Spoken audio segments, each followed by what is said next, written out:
വിശുദ്ധമായ റമദാൻ നമ്മളിലേക്ക് കടന്നു വന്നു. ആ റമദാനിന്റെ ദിനരാത്രങ്ങളിലൂടെ നമ്മൾ കടന്നു പോവുകയാണ്. ഈ പരിശുദ്ധമായ റമദാനിൽ ഇനി 240 മണിക്കൂർ ഇന്ന് മഗ്രിബ് മുതൽ അള്ളാഹു നൽകിയിരിക്കുക. ഇവിടെ ഇപ്പൊ 10 നോമ്പായില്ലേ? 10 നോമ്പായി. നമുക്ക് നാട്ടില് ആയില്ല, 9 ആയുള്ളൂ. ഇനി 240 മണിക്കൂർ അള്ളാഹു നമുക്ക് ഓരോരുത്തർക്കും തന്നിരിക്കുകയാ. എന്തിനു വേണ്ടി? ഈ 240 മണിക്കൂറിലെ ഓരോ മിനിറ്റും നമുക്ക് വിലപ്പെട്ടതാ. ഈ 240 മണിക്കൂർ അള്ളാഹു സുബ്ഹാനഹു വ തആല നമുക്ക് നൽകിയിരിക്കുന്നത് നിന്റെ ജീവിതത്തിൽ വന്നുപോയ പാപങ്ങൾ മുഴുവനും അള്ളാഹുവിന്റെ മുമ്പിൽ ഏറ്റുപറഞ്ഞിട്ട് പശ്ചാത്തപിച്ചു മടങ്ങാൻ അള്ളാഹു ഒരു അവസരം തരികയാണ്. എൻ്റെ പ്രിയപ്പെട്ട സഹോദരങ്ങളെ, പരിശുദ്ധമായ റമദാൻ, ആ റമദാനിനെ കുറിച്ച് എന്താ ഞാൻ പറയുക? ആ റമദാനിൽ ഏറ്റവും കൂടുതൽ ചർച്ച ചെയ്യേണ്ട വിഷയം അള്ളാഹുവിന്റെ പരിശുദ്ധമായ ഖുർആന. ഇന്ന് വളരെ സന്തോഷമുണ്ടായി. ഇന്ന് ഇവിടെ ഒരു വിദ്യാർത്ഥി വളരെ മനോഹരമായ രീതിയിൽ പരിശുദ്ധമായ ഖുർആൻ, അവന്റെ പേരെന്തായിരുന്നു? ഫായിസ് എന്ന് പറയുന്ന ഒരു പ്രിയപ്പെട്ട പൊന്നുമോൻ. സത്യം പറഞ്ഞാൽ അവനൊരു ആദരവ് കൊടുക്കണമായിരുന്നു. ഇന്ന് ഏറ്റവും കൂടുതൽ നിങ്ങൾ ആദരിക്കേണ്ടത്, ഇവിടെ വാരിപ്പറക്കി ആദരവൊക്കെ ഇഷ്ടം പോലെ കൊടുത്തു. അൽഹംദുലില്ലാഹ്, അല്ലാഹു കബൂലാക്കുമാറാകട്ടെ. പത്തനാപുരത്ത് കിടക്കുന്ന എനിക്കും കിട്ടിയ അൽഹംദുലില്ലാഹ് അവർ ആദരവെന്ന് ചിന്തിച്ചേക്ക്. സത്യത്തിൽ നമ്മൾ ആദരിക്കേണ്ടവരെ ആദരിക്കണം. ഇന്ന് ഏറ്റവും നോമ്പ് തുറയിൽ എല്ലാവരുടെ മനസ്സുകൾക്ക് കുളിർമയാകുന്ന രീതിയിൽ ഈ കാണുന്ന സ്ഥലം മുഴുവനും നിറഞ്ഞ് കവിഞ്ഞു പുറത്തേക്ക് ജനങ്ങളെത്തി. അത്രയും മനോഹരമായ രീതിയിൽ 3000 പേർക്കും കണ്ട ഭക്ഷണം വെച്ച് അതൊക്കെ കഴിഞ്ഞുപോയി. ഇത്ര പേർക്ക് ഒരു സഹോദരൻ ഭക്ഷണമൊക്കെ വെച്ചു കൊടുത്ത ഒരു സഹോദരന് വേണ്ടി ദുആ ചെയ്യാൻ പറഞ്ഞു. അള്ളാഹു അദ്ദേഹത്തിന് ആഫിയത്തുള്ള ദീർഘായുസ്സ് കൊടുക്കുമാറാകട്ടെ. ഏറ്റവും മനോഹരമായ രീതിയിൽ ഖുർആൻ ഓതിയ പൊന്നുമോൻ, അള്ളാഹു ആ പൊന്നുമോന് അവന്റെ ശബ്ദം അള്ളാഹു നിലനിർത്തി കൊടുക്കുമാറാകട്ടെ. അതുപോലെ തന്നെ വളരെ മനോഹരമായ രീതിയിൽ ബാങ്ക് വിളിച്ചു. നമ്മളാരും ശ്രദ്ധിച്ചില്ലത്. മനസ്സിന് കുളിർമയുണ്ടാകുന്ന രീതിയിൽ അത് രണ്ടും മനസ്സിനെ സ്വാധീനിക്കുന്ന ഒരു കാര്യമാണ്. അപ്പൊ മനോഹരമായ രീതിയിൽ ഒരു പ്രിയപ്പെട്ട ഉസ്താദ് ബാങ്ക് വിളിക്കുകയും ചെയ്തു. അള്ളാഹു അദ്ദേഹത്തിന് അർഹമായ പ്രതിഫലം കൊടുക്കുമാറാകട്ടെ. ആ ബാങ്ക് വിളിച്ചെന്ന് പറഞ്ഞപ്പോ ആമീൻ ഇത്തിരി പവർ കുറഞ്ഞു പോയി. സത്യം പറഞ്ഞാൽ നമുക്ക് അറിയാഞ്ഞട്ടാ. എടാ, പള്ളിയിൽ ബാങ്ക് വിളിക്കുന്ന ഒരു മനുഷ്യന് കിട്ടുന്ന പ്രതിഫലം അറിഞ്ഞിരുന്നെങ്കിൽ പിന്നെ സീറ്റിന് വേണ്ടി മത്സരം ഇവിടെ MLA MP യും പഞ്ചായത്തും അതുപോലെ തന്നെ KMCC ഒന്നും അല്ല. പള്ളിയിൽ ബാങ്ക് വിളിക്കുന്ന മുഅദ്ദിനാകാൻ വേണ്ടി മത്സരിക്കുമായിരുന്നു എന്ന് മഹാനായ സയ്യിദുനാ ഉമർ ഇബ്നുൽ ഖത്താബ് റളിയല്ലാഹു. ബാങ്ക് വിളിക്കുന്നതിന്റെ പ്രതിഫലം അറിഞ്ഞിരുന്നെങ്കിൽ പിന്നെ എല്ലാവരും ആ പണിക്ക് പോയേനെ. പള്ളിയിൽ ഇമാമാവാനോ വഴുതു പറയുന്ന ആടാവാനല്ല. അത്രയ്ക്കും പ്രതിഫലം ഉണ്ട് ബാങ്ക് വിളിക്കുന്നതിന്. അള്ളാഹു സഹോദരൻ അർഹമായി പ്രതിഫലം നൽകുമാറാകട്ടെ. ഞാൻ പറഞ്ഞു വന്നതിന്റെ പ്രിയപ്പെട്ടവരെ, നമ്മൾ എല്ലാവരും ഈ പരിശുദ്ധമായ റമദാൻ, ഈ സദസ്സിലിരിക്കുന്ന ഏതൊരു മനുഷ്യന്റെയും ജീവിതത്തിലെ ഏറ്റവും വലിയ മോഹം സ്വർഗത്തിൽ പോകണമെന്ന. അള്ളാഹു ഭാഗ്യം തരുമാറാകട്ടെ. ആഗ്രഹമുള്ളവരൊക്കെ ഒന്ന് കൈവക്കിക്കേ. അരെ കയ്യന്മാരെ ഒന്നും അവിടെ കേറ്റത്തില്ല. സ്വർഗത്തിൽ പോകാൻ അള്ളാഹു ഈ മജ്ലിസിൽ ഇരുന്ന് ആരൊക്കെ കൈവക്കിയോ, ഓൻ ജീവിതത്തിൽ എന്ത് നന്മ ചെയ്തിട്ടില്ലെങ്കിലും ഈ കൈവക്കിയതിന് പകരം നീ സ്വർഗം കൊടുക്കണേ അള്ളാഹ്. അള്ളാഹു മരിക്കുന്ന സമയത്ത് സ്വർഗം കണ്ട് ഷഹാദത്ത് കലിമ പറഞ്ഞ് വെള്ളിയാഴ്ച ദിവസം മരിക്കുന്ന ഭാഗ്യവാന്മാരിൽ നീ പെടുത്തണ റഹ്മാനെ. ആ കൈ പൊക്കാത്തവനെ നീ കാത്തുകൊള്ളണേ അല്ലാ. ഒന്നുകൂടെ പൊക്കിക്കേ. ഇത് കാണാൻ തന്നെ എന്താ പുസ്തകം അല്ലേ? കാരണം വാപ്പ മകനോട് പറഞ്ഞു, മോനെ അതിങ്ങ് എടുത്തിട്ട് വാടാ. അവൻ കേട്ട പരിചയം പോലും കാണിക്കൂല. വാപ്പാടെ ശബ്ദം മാറി, ഇടാ അതിങ്ങ് എടുത്തിട്ട് വാടാ. അപ്പോഴും അവൻ ഇങ്ങനെ ഇരിക്കും. ഒരെണ്ണം തലയ്ക്ക് കൊടുത്തിട്ട് പോയി എടുത്തിട്ട് വാടാന്ന് പറഞ്ഞാൽ ഓടിപ്പോയി എടുത്തിട്ട് വരും. അതങ്ങനെ ഒരു മനുഷ്യനുള്ള സ്വഭാവം അങ്ങനെ. ഒന്ന് കിട്ടിയാലേ നമ്മൾ നന്നാകും. അല്ലാഹു നമ്മളെ നന്നാക്കുമാറാകട്ടെ. എന്റെ പ്രിയപ്പെട്ടവര്, നമ്മൾ എല്ലാവരും ആഗ്രഹിക്കുന്നത് സ്വർഗത്തിൽ പോകാനാ. എന്ത് ദുആ ചെയ്യാൻ മറന്നാലും നമ്മൾ സ്വർഗം ചോദിക്കാൻ മറക്കൂല. അത് മരണ വീട്ടിലെ ദുആയാണെങ്കിലും, നിസ്കാരം കഴിഞ്ഞുള്ള ദുആയാണെങ്കിലും, കല്യാണ വീട്ടിലെ ദുആയാണെങ്കിലും, ഏത് ദുആയ്ക്കകത്ത് നമ്മൾ അള്ളാഹുവിനോട് ചോദിക്കും, പടച്ചോനെ നീ സ്വർഗം തരണേ അല്ലാ. ഈ പരിശുദ്ധമായ റമദാനിന്റെ 30 ദിനരാത്രങ്ങളിൽ എപ്പോ ദുആ ചെയ്താലും അപ്പോഴും നമ്മൾ അള്ളാഹുവിനോട് ചോദിക്കും, അല്ലാഹുമ്മ ഇന്നി അസ്അലുക്കൽ ജന്ന. അല്ലാ, നീ സ്വർഗം താ, സ്വർഗം താ, സ്വർഗം താ. നമ്മൾ എല്ലാവരും അള്ളാഹുവിനോട് സ്വർഗം ചോദിക്കുന്നവരാ. അള്ളാഹു നമുക്കൊക്കെ സ്വർഗം നൽകി അനുഗ്രഹിക്കുമാറാകട്ടെ.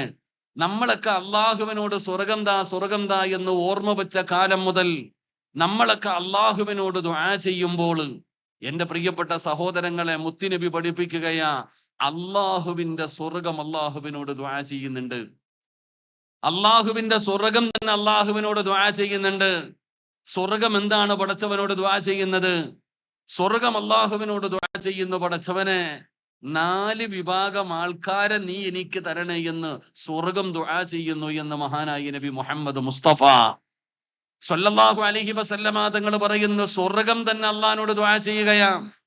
സ്വർഗം തന്നെ പടച്ചവനോട് ദുആ ചെയ്യുന്ന, പടച്ചവനെ 4 വിഭാഗം ആൾക്കാരെ എനിക്ക് തരണം എന്ന് സ്വർഗം പോലും അള്ളാഹുവിനോട് ദുആ ചെയ്യുന്ന ആ 4 ഭാഗ്യവാന്മാരാരാ? ആ 4 ഭാഗ്യവാന്മാരാരാ? എന്ത് നന്മ ചെയ്യുന്നവർക്ക് വേണ്ടിയാണ് അള്ളാഹുവിന്റെ സ്വർഗം പോലും ദുആ ചെയ്യുന്നത്? മഹാനായ ആദരവായ പ്രവാചകൻ നബി മുഹമ്മദ് മുസ്തഫ സ്വല്ലല്ലാഹു അലൈഹി വസല്ലമ തങ്ങൾ പഠിപ്പിക്കുന്നു, അള്ളാഹുവിന്റെ സ്വർഗം പോലും റബ്ബിനോട് ദുആ ചെയ്യുകയാണ്, 4 വിഭാഗം ആൾക്കാരെ എനിക്ക് തരണേ അല്ലാ എന്ന്. പടച്ച റബ്ബിന്റെ സ്വർഗം പോലും അവിടെ നിന്ന് ദുആ ചെയ്യുന്നു എന്ന് നബി തങ്ങൾ അവിടെ നിന്ന് പഠിപ്പിക്കുമ്പോ ആർക്ക് വേണ്ടിയാണ് ദുആ ചെയ്യുന്നതെന്നറിയോ? എന്റെ പ്രിയപ്പെട്ടവരെ, എന്റെയും നിങ്ങളുടെയും ജീവിതത്തിലെ ഏറ്റവും വലിയ അഭിലാഷമാണ് സ്വർഗം. ആ സ്വർഗത്തിന് പോകാനാണ് ഈ പാതിരാത്രി നമ്മൾ ഇവിടെ വന്നിരിക്കുന്നത്. എന്ത് ത്യാഗവും സഹിക്കുന്നത്, നിസ്കരിക്കുന്നത്, നോമ്പ് പഠിക്കുന്നത്, പടച്ചവനെ സദഖ കൊടുക്കുന്നത്, നല്ല കാര്യങ്ങൾ ചെയ്യുന്നത്. എന്തിനാണ്? ഒരു സുബ്ഹാനല്ലാഹ് പറഞ്ഞാലും അതിന് പകരം നമ്മൾ ചോദിക്കും, പടച്ചവനെ സ്വർഗം തരണേ അല്ലാ എന്ന്. പടച്ചവനോട് ഞാനും നിങ്ങളും ദുആ ചെയ്യുമ്പോ ആ സ്വർഗം ദുആ ചെയ്തുകൊണ്ട് കാത്തിരിക്കുന്ന 4 വിഭാഗത്തിൽ ഒരു മനുഷ്യൻ ആരാണെന്നറിയുമോ? എന്റെ പ്രിയപ്പെട്ടവർ, അല്ലാഹുവിന്റെ പരിശുദ്ധമായ ഖുർആൻ, അല്ലാഹുവിന്റെ വിശുദ്ധമായ ഖുർആൻ പാരായണം ചെയ്യുന്ന ഒരു മനുഷ്യനുണ്ടല്ലോ. ആ ഖുർആൻ പാരായണം ചെയ്യുന്നവനെ സ്വർഗം അവിടെ നിന്ന് കാത്തിരിക്കുന്നു എന്ന് നബി തങ്ങൾ അവിടെ നിന്ന് പഠിപ്പിച്ചു തരുമ്പോൾ, എന്റെ പ്രിയപ്പെട്ടവരെ, പരിശുദ്ധമായ റമളാനിന്റെ 10 ദിനരാത്രങ്ങൾ നമ്മിൽ നിന്ന് വിട പറഞ്ഞിരിക്കുകയാണ്. പടച്ചവനെ, റഹ്മത്തിന്റെ 10 കഴിഞ്ഞു മഗ്ഫിറത്തിലേക്ക് കടന്നിരിക്കുകയാണ്. ഈ പരിശുദ്ധമായ ഖുർആൻ ഇറങ്ങിയ മാസമാണ് റമളാൻ. ശഹ്റു റമളാനല്ലദീ ഉൻസില ഫീ അല്ലാഹുവിന്റെ വിശുദ്ധമായ ഖുർആൻ തന്നെ അവിടെ നിന്ന് ഓർമ്മപ്പെടുത്തുകയാണ്. റമളാൻ ഇറങ്ങിയ മാസമാ, റമളാനിലാണ് ഖുർആൻ ഇറങ്ങിയത്. ഖുർആൻ ഇറങ്ങിയ മാസമാണ് റമളാൻ. ആ ഖുർആൻ ഇറങ്ങിയ മാസമായ റമളാനിൽ പടച്ചവനെ ഖത്തമോദണ്ട മാസമാണല്ലോ. 10 ദിവസം കൊണ്ട് ഖത്തമോദി തീർക്കേണ്ട സമയം കഴിഞ്ഞല്ലോ. പക്ഷേ നമ്മളിൽ എത്ര പേരാണ് പരിശുദ്ധമായ ഖുർആൻ പാരായണം ചെയ്യുന്നത്? ആ ഖുർആനുമായിട്ട് നമുക്കൊരു ബന്ധമുണ്ടോ സഹോദരാ? അതുകൊണ്ട് പടച്ചവനെ, പലരും പറയാറുണ്ട്, ഉസ്താദേ ഞാൻ ഖുർആൻ ഖത്തമോദുന്നവനാണ്. ആദ്യത്തെ 10 ഖത്തമോദം, രണ്ടാമത്തെ 10 ഖത്തമോദം, മൂന്നാമത്തെ 10 ഖത്തമോദം. പടച്ചവനെ, റമളാൻ മാസത്തിൽ 3 ഖത്തമോദുന്നവനാണ്. ഒരു ഖത്തമെങ്കിലും ഞാൻ പാരായണം ചെയ്യുമെന്ന് പറയുന്നവരെ, അല്ലാഹുവിന്റെ വിശുദ്ധമായ ഖുർആനിനെ കുറിച്ച് പഠിക്കണമടോ. എന്താണ് ഖുർആൻ എന്നറിയുമോ? നമുക്ക് ഖുർആനിനെ കുറിച്ച് അറിയില്ല. കളിയുമ തമാശയുമാ. അല്ലാഹുവിന്റെ കലാമിനെ കുറിച്ചൊരു ചിന്തയില്ല. അത് വെറുതെ ഇങ്ങനെ ഓതി തീർക്കാൻ ഏതെങ്കിലും ഒരു പുസ്തകമല്ല. അല്ലാഹുവിന്റെ പരിശുദ്ധമായ ഖുർആൻ അല്ലാഹുവിന്റെ കലാമാ. എന്റെ പ്രിയപ്പെട്ട സഹോദരങ്ങളെ, ഒന്നുമില്ലാതെ അത് തൊടാൻ പാടില്ല. ഒന്നുമില്ലാതെ ഖുർആനിൽ തൊടാൻ പാടില്ല. കിബിലയുടെ നേരെ വേണമിരുന്ന് ഖുർആൻ ഓതാൻ. ആ പരിശുദ്ധമായ ഖുർആൻ ഓതുന്നതിന്റെ ഇടയിൽ സംസാരിച്ച 40 ദിവസത്തെ അമല് നഷ്ടപ്പെട്ടു പോകുമെന്ന് ഹദീസിൽ കാണാം.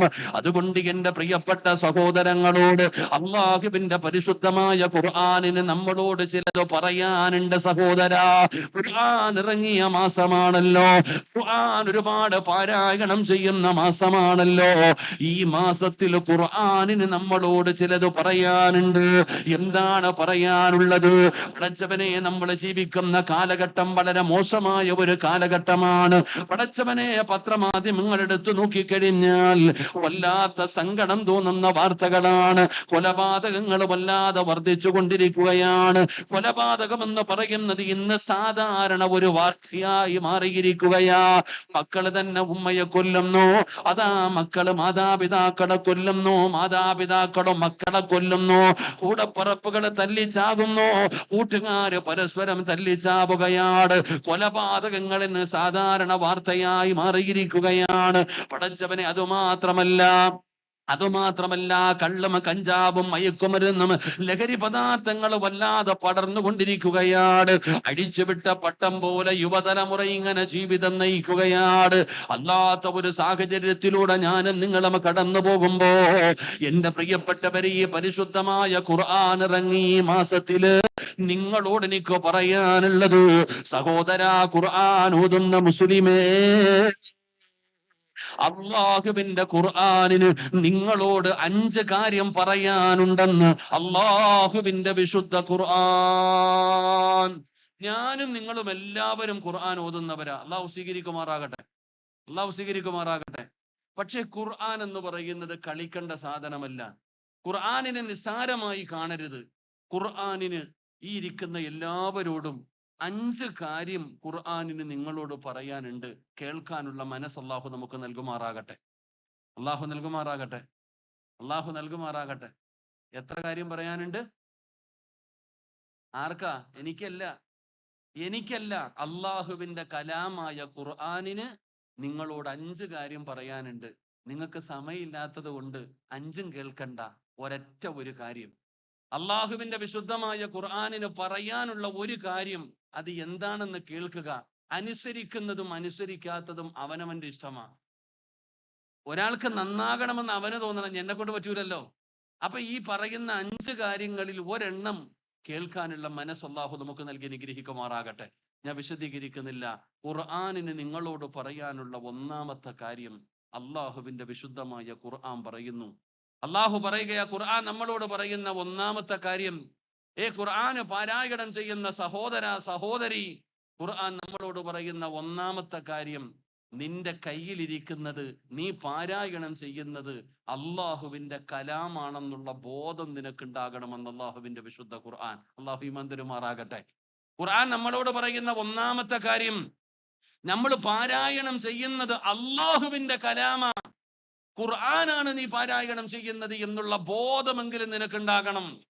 എന്റെ പ്രിയപ്പെട്ട സഹോദരങ്ങളെ, പരിശുദ്ധമായ ഖുർആൻ, ആ ഖുർആനിന്റെ മഹത്വം നമ്മളൊന്ന് മനസ്സിലാക്കുക. ഖുർആൻ എന്ന് പറഞ്ഞാൽ എന്താ? എന്റെ പ്രിയപ്പെട്ടവരെ, നമ്മുടെ മുൻഗാമികൾ വഅദ് കേട്ടിട്ട് നന്നായവരല്ല. ഏതെങ്കിലും ഒരു മനുഷ്യൻ അള്ളാഹുവിന്റെ പരിശുദ്ധമായ ഖുർആൻ പാരായണം ചെയ്താൽ അവന്റെ ജീവിതത്തിൽ മാറ്റമുണ്ടാകും.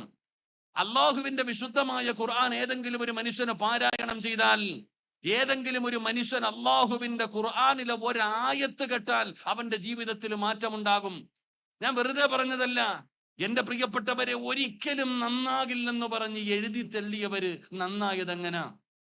ഒരു കാലത്തും നന്നാകില്ലെന്ന് പറഞ്ഞ് എഴുതി തള്ളിയവരുണ്ട്. അങ്ങനെ എഴുതി തള്ളിയ ഒരാളാരാ? മഹാനായ സയ്യിദുനാ ഉമർ ഇബ്നുൽ ഖത്താബ് റളിയല്ലാഹു തആല അൻഹു.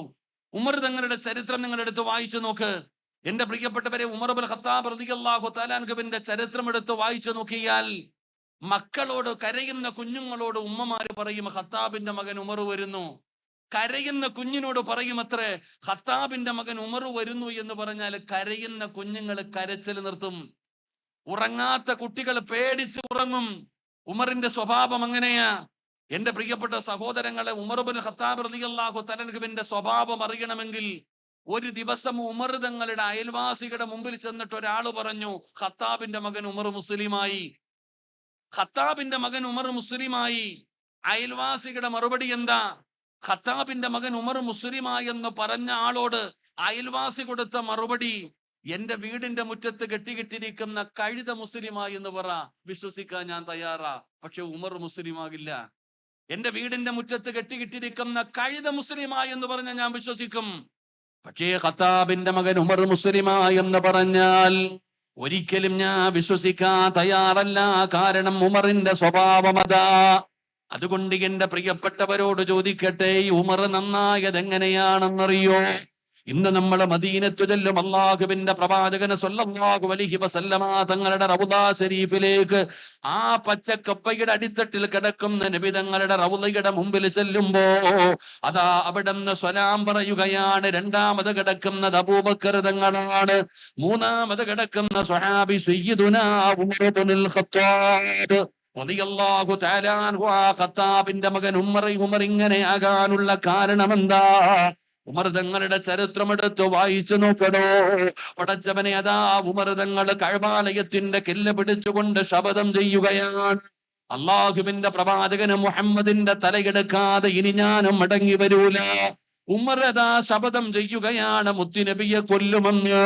അള്ളാഹുവിന്റെ പ്രവാചകനെ കൊല്ലുന്നതിന് വേണ്ടി ഉരുപ്പിടിച്ച വാളുമായി ഉമർ ഇബ്നുൽ ഖത്താബ് റളിയല്ലാഹു തആല അൻഹു കുതിരപ്പുറത്ത് ഇങ്ങനെ പോകുമ്പോ ഒരു മനുഷ്യൻ അവിടെ നിന്ന് ചോദിക്കുന്ന, ഉമറേ എവിടെ പോവുകയാ? മുഹമ്മദിനെ നേരെയാക്കാൻ പോകുകയാണ്, മുഹമ്മദിനെ നേരെയാക്കാൻ പോകുകയാണ്. ആ ചോദിച്ച മനുഷ്യൻ ചോദിച്ചു, ഉമറേ വീട് നേരെയാക്കിയിട്ട് പോരെ മുഹമ്മദിനെ നേരെയാക്കുന്നത്? എടാ, സ്വന്തം വീട് നേരെയാക്കിയിട്ടല്ലേ ഉമറിനോട് ചോദിക്കുന്ന മുഹമ്മദിനെ നേരെയാക്കേണ്ടത്? നിന്റെ സഹോദരി ഫാത്തിമ മുസ്ലിമായിരിക്കുകയാണ്, ആദ്യം ചെന്നിട്ട് നിന്റെ വീട് നേരെയാക്കടാ. ഉമറിനോട് അവിടെ നിന്ന് പറഞ്ഞു കൊടുക്കുമ്പോൾ ഖത്താബിന്റെ മകൻ ഉമറിന് വല്ലാത്ത കോപമാവുകയാണ്. അവിടെ നിന്ന് വീട്ടിലേക്ക് കടന്നു ചെല്ലുമ്പോ ഫാത്തിമ എന്ന് പറയുന്ന കൂടപ്പറപ്പം തന്റെ പ്രിയപ്പെട്ട ഭർത്താവും ഖുർആൻ ഓതിക്കൊണ്ടിരിക്കുകയാണ്. ഉമർ തങ്ങൾ വീടിന്റെ അകത്തേക്ക് കടന്നു ചെന്നു. പടച്ചവനെ, തന്റെ പ്രിയപ്പെട്ട സഹോദരി മുസ്ലിമാ എന്നറിയുമ്പോ വല്ലാത്ത ദേഷ്യമായി ഖത്താബിന്റെ മകൻ ഉമർ തന്റെ കൂടപ്പിറപ്പിനെ തല്ലിച്ചതയ്ക്കുകയാണ്. ഫാത്തിമ എന്ന് പറയുന്ന സഹോദരിയുടെ മൂക്കിലൂടെയും വായിലൂടെയും ബ്ലഡ് ഇങ്ങനെ ഒഴുകുകയാണ്. തന്റെ പ്രിയപ്പെട്ട സഹോദരി വല്ലാതെ കരയുകയാ. കരഞ്ഞുകൊണ്ടിരിക്കുന്ന കൂടപ്പിറപ്പിനെ കണ്ടപ്പോ ഉമറിന്റെ മനസ്സൊന്ന് ശാന്തമാവുകയാണ്. ഖത്താബിന്റെ മകൻ ഉമർ ചോദിക്കുന്നു, ഫാത്തിമ, ഞാൻ ഇങ്ങോട്ട് വന്നപ്പോൾ നീ ഏതോ കവിത പാടുന്നത് കേട്ടല്ലോ ഫാത്തിമ, എന്താണെന്ന് അവിടെ നിന്ന് ഫാത്തിമയോട് ചോദിക്കുമ്പോ ഫാത്തിമ എന്ന് പറയുന്ന സഹോദരി പറയുന്നു, ഞാൻ ഓതിയത് അല്ലാഹുവിന്റെ കലാം, പരിശുദ്ധമായ ഖുർആനാണ് ഞാൻ പാരായണം ചെയ്തത്. അവിടെ നിന്ന് പറഞ്ഞു, ഫാത്തിമ എനിക്കൊന്ന് ഓതിത്തരാറ്, അവിടെ നിന്ന് പറഞ്ഞു ചെന്ന് ശുദ്ധിയായിട്ട് വരാറ്. എന്റെ പ്രിയപ്പെട്ടവരെ, ഉമർ തങ്ങൾ അവിടെ നിന്ന് കൈകാലുകൾ കഴുകി ശുദ്ധമാവുകയാണ്. ഫാത്തിമ എന്ന് പറയുന്ന കൂടപ്പിറപ്പിന്റെ മുമ്പിൽ വന്നിരുന്നപ്പോ അല്ലാഹുവിന്റെ വിശുദ്ധമായ ഖുർആനിലെ 114 സൂറത്തുകളല്ല, 6600 പരം വരുന്ന ആയത്തുകളല്ല, അല്ലാഹുവിന്റെ വിശുദ്ധമായ ഖുർആനില് സൂറത്തു ത്വാഹ എന്ന് പറയുന്ന ഒരു അധ്യായമുണ്ടല്ലോ, ആ അധ്യായത്തിന്റെ 5ഓ 6ഓ ആയത്തുകളാ ഓതിക്കൊടുത്തത്. ആ സൂറത്തിന്റെ 5ഓ 6ഓ ആയത്തുകൾ അവിടെ നിന്ന് ഓതിക്കൊടുത്തു. കാട്ടാളനായ ഉമർ ഇബ്നുൽ ഖത്താബിന്റെ ഹൃദയത്തിലങ്ങ് തറയ്ക്കുകയാ. അല്ലാഹുവിന്റെ വിശുദ്ധമായ ഖുർആനിലെ ചില ആയത്തുകൾ കേട്ടപ്പോ ഉമറിന്റെ ഹൃദയം അങ്ങ് പിടയുകയാണ്. പടച്ചവനെ, അവിടെ നിന്ന് അതാ ഊരിപ്പിടിച്ച വാളുമായി മുത്തുനബിയുടെ മുമ്പിലേക്ക് കടന്നു ചെല്ലുമ്പോ പടച്ചവനെ, സ്വഹാബത്ത് മുഴുവനും പേടിച്ചു വിറയ്ക്കുകയാണ്. വരുന്നത് ഖത്താബിന്റെ മകൻ ഉമറാണ്. സ്വഹാബാക്കള് പലരും പേടിച്ചിരിക്കുകയാണ്. ഉമർ തങ്ങൾ നബി തങ്ങളുടെ വീട്ടിലേക്ക് കടന്നു വരികയാണ്. മസ്ജിദ് നബവിയിലേക്ക് ഉമർ തങ്ങൾ കടന്നു വന്നപ്പോ മഹാനായ ഹംസ റളിയല്ലാഹു തആല അൻഹു അവിടെ തടഞ്ഞു നിർത്തുകയാ. ഉമറിനെ അവിടെ നിന്ന് തടഞ്ഞു നിർത്തുകയാണ്. ജീവിതത്തിൽ ആദ്യമായിട്ടാണ് ഒരാള് ഉമറിനെ തടഞ്ഞു നിർത്തുന്നത്. അവിടെ നിന്ന് തടഞ്ഞു നിർത്തിയിട്ട് പറഞ്ഞു, ഉമറേ, മുസ്ലിമാകാൻ വന്നതാണോ? മുസ്ലിമാകാൻ വന്നതാണോ? ഇതിനകത്ത് കയറി നിനക്ക് മുസ്ലിമായിട്ട് ജീവനോടെ പോകാം. അല്ലാഹുവിന്റെ പ്രവാചകനെ എന്തെങ്കിലും ചെയ്യാൻ വന്നതാണോ? നീ ഇതിനകത്ത് നിന്ന് ജീവനോടെ പോകില്ല. സത്യം പറഞ്ഞാൽ ഉമർ തങ്ങൾ പറയുന്നു, ഞാൻ പേടിച്ചു പോയെന്ന്. അതാ ഹംസ തങ്ങളുടെ വാക്ക് കേട്ടപ്പോ അവിടെ നിന്ന് ഉമർ തങ്ങൾ ഭയന്നു പോയെന്ന് ചരിത്രം പറയുകയാണ്. നബി തങ്ങൾ പറഞ്ഞു, ഉമറിനെ കടത്തിവിടാറ്. ഖത്താബിന്റെ മകൻ ഉമർ അല്ലാഹുവിന്റെ പ്രവാചകൻ സ്വല്ലല്ലാഹു അലൈഹി വസല്ലമ തങ്ങളുടെ മുമ്പിലേക്ക് കടന്നു ചെന്നു. നബി തങ്ങൾ ഇരിക്കാൻ പറഞ്ഞു. ഉമർ ചോദിക്കുകയാണ്, നബി തങ്ങൾ മറുപടി പറയുകയാണ്. പടച്ചവനെ, ഉമർ തങ്ങൾക്കും മറുപടി കിട്ടിക്കഴിഞ്ഞപ്പോ ഉമർ തങ്ങൾ അല്ലാഹുവിന്റെ റസൂലിന്റെ മുമ്പിൽ ഇരുന്നിട്ട് അവിടെ നിന്ന് പറയുന്നു, അശ്ഹദു അല്ലാ ഇലാഹ ഇല്ലല്ലാഹ്, ഷഹാദത്ത് കലിമ പറഞ്ഞ മുസ്ലിമാ എന്ന് ചരിത്രം പറയുമ്പോ ഈ ഇരിക്കുന്ന ഓരോ മുസ്ലിമിനോടും ചോദിക്കട്ടെ, ഉമർ തങ്ങൾ വഴുത് കേട്ടില്ല സഹോദരാ. ആ മണിക്കൂറുകൾ നീണ്ടു നിൽക്കുന്ന പ്രഭാഷണം കേട്ടിട്ടല്ല മുസ്ലിമായത്.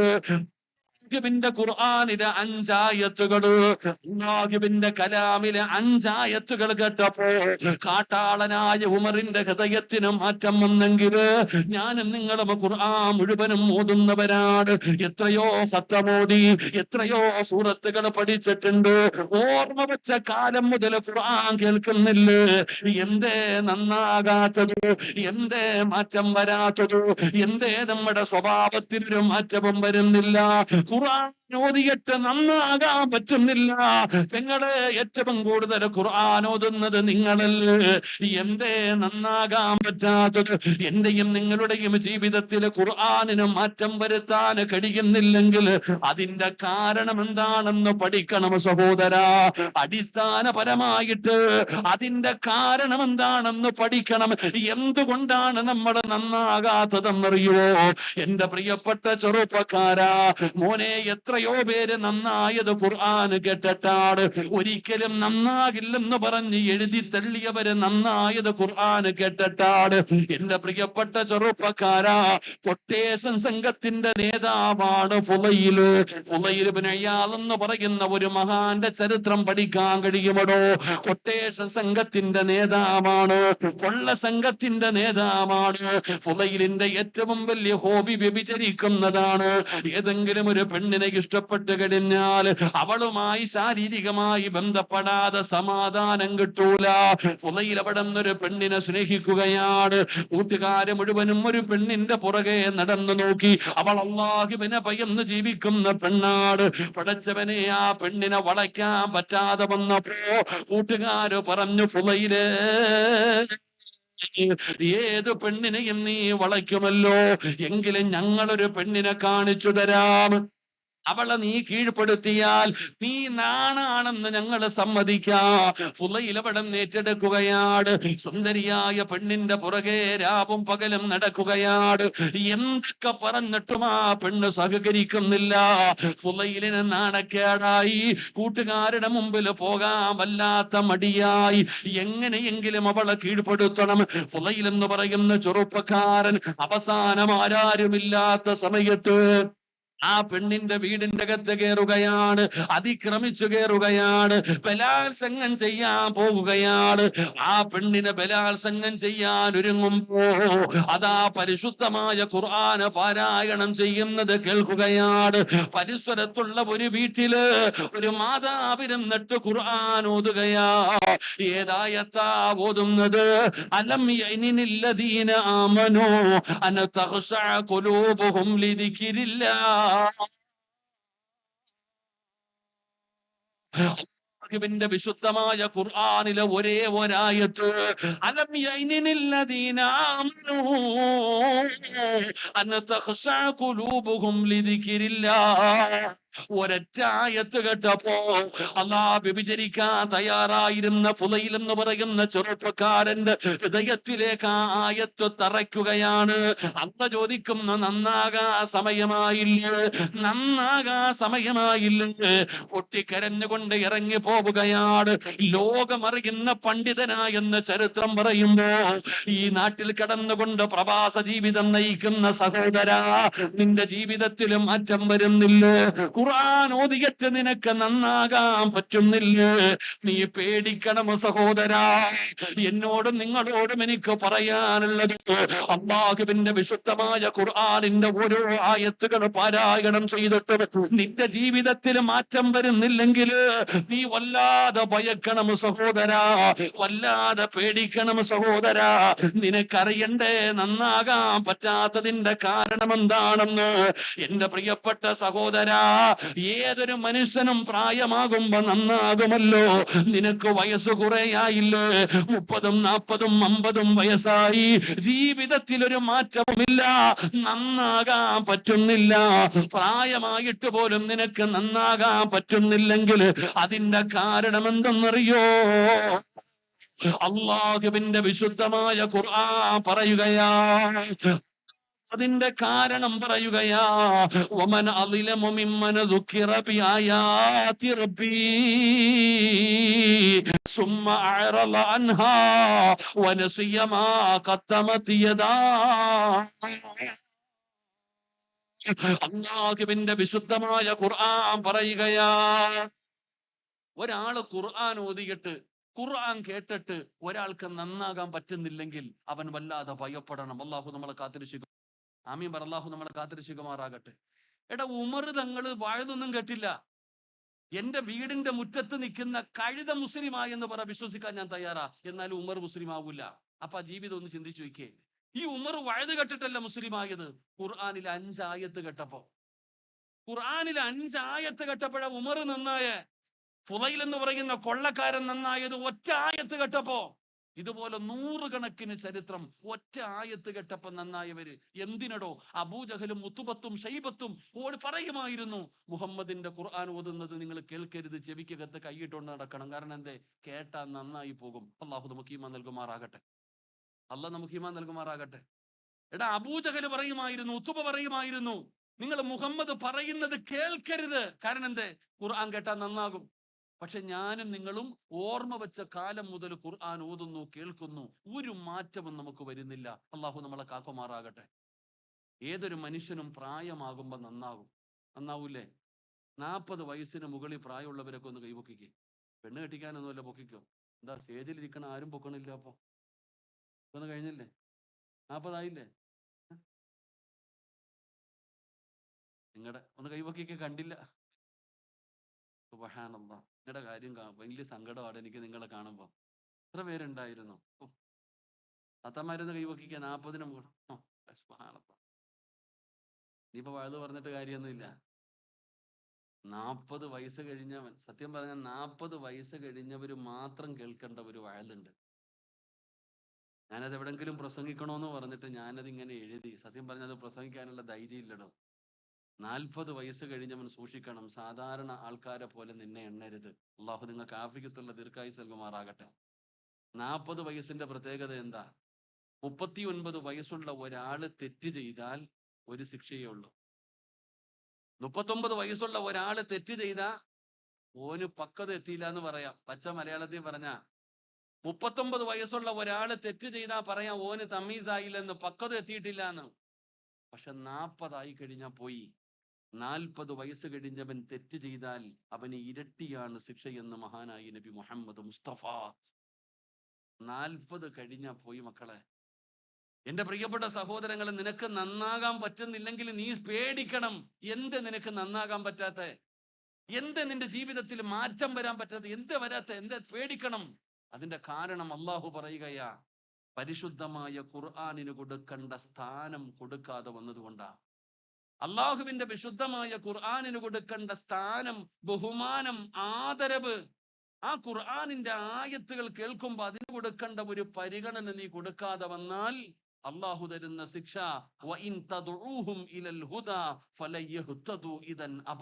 അവൻ ഒരു കാലത്തും നന്നാകില്ലെന്ന് അള്ളാഹുവിന്റെ വിശുദ്ധ ഖുർആൻ. അള്ളാഹു നമ്മളെ കാക്കുമാറാകട്ടെ. ഞാൻ പറയാം, അള്ളാഹ് പറഞ്ഞ ഒരു കാലത്തും അവന്റെ ഹൃദയത്തിൽ ഈമാനിന്റെ വെളിച്ചം കേറൂല.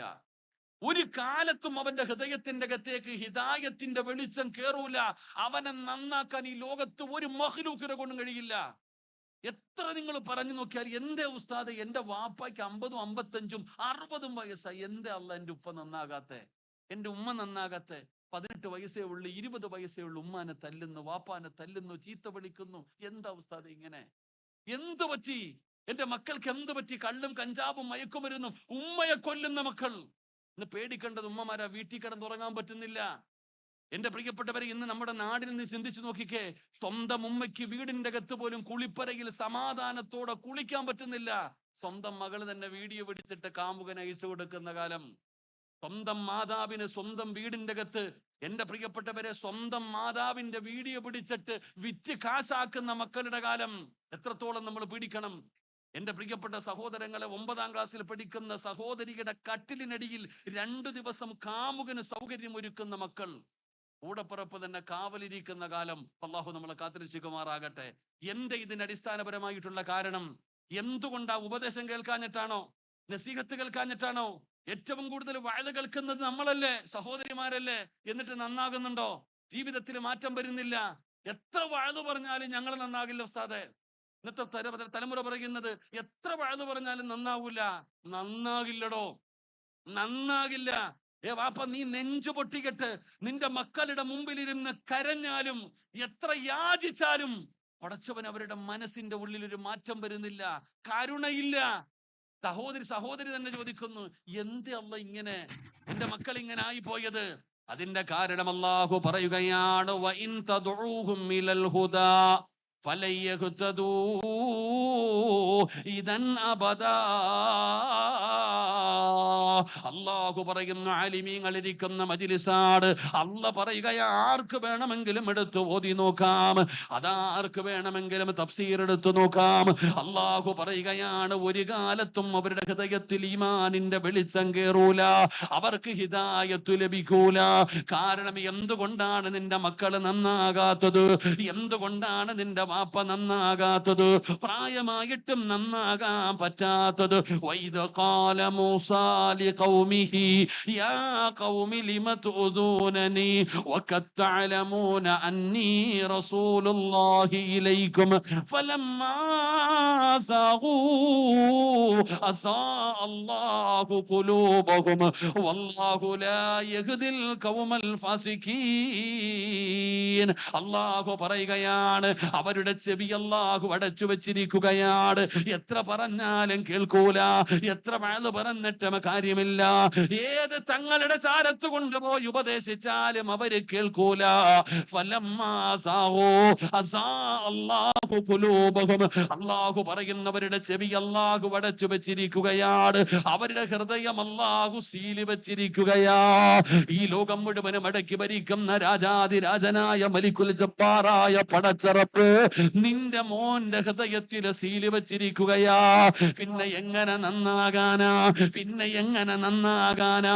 അതുകൊണ്ട് എന്റെ പ്രിയപ്പെട്ടവരെ, കള്ളു കുടിച്ചവർക്ക് കിട്ടുന്ന ശിക്ഷയല്ല, വ്യഭിചരിച്ച പെണ്ണിന് കിട്ടുന്ന ശിക്ഷയല്ല, ശിർക്ക് ചെയ്ത സഹോദരന് കിട്ടുന്ന ശിക്ഷയല്ല, നിസ്കരിക്കാത്തവന്റെ ശിക്ഷയല്ല, അല്ലാഹുവിന്റെ ഖുർആനിനെ ബഹുമാനിക്കാത്തവൻ, അല്ലാഹുവിന്റെ ഖുർആനിനെ ആദരിക്കാത്തവൻ, അല്ലാഹുവിന്റെ ഖുർആന് കേട്ടിട്ട് പരിഗണിക്കാത്തവന് അവൻ അല്ലാഹു കൊടുക്കുന്ന ശിക്ഷ, അവന്റെ ചെവി അല്ലാഹു അടച്ചു വെക്കും, അവന്റെ ഹൃദയം അല്ലാഹു സീല് വെക്കും. അല്ലാഹുവേ, അവന്റെ ഹൃദയത്തിലേക്ക് ഹിദായത്തിന്റെ വെളിച്ചം കേറില്ല എന്ന് അല്ലാഹുവിന്റെ വിശുദ്ധ ഖുർആൻ. അല്ലാഹു നമ്മളെ കാക്കുമാറാകട്ടെ, അല്ല നമ്മളെ കാക്കുമാറാകട്ടെ. എടാ, അല്ല വേണ്ടാന്ന് പറഞ്ഞ് എഴുതി തള്ളും.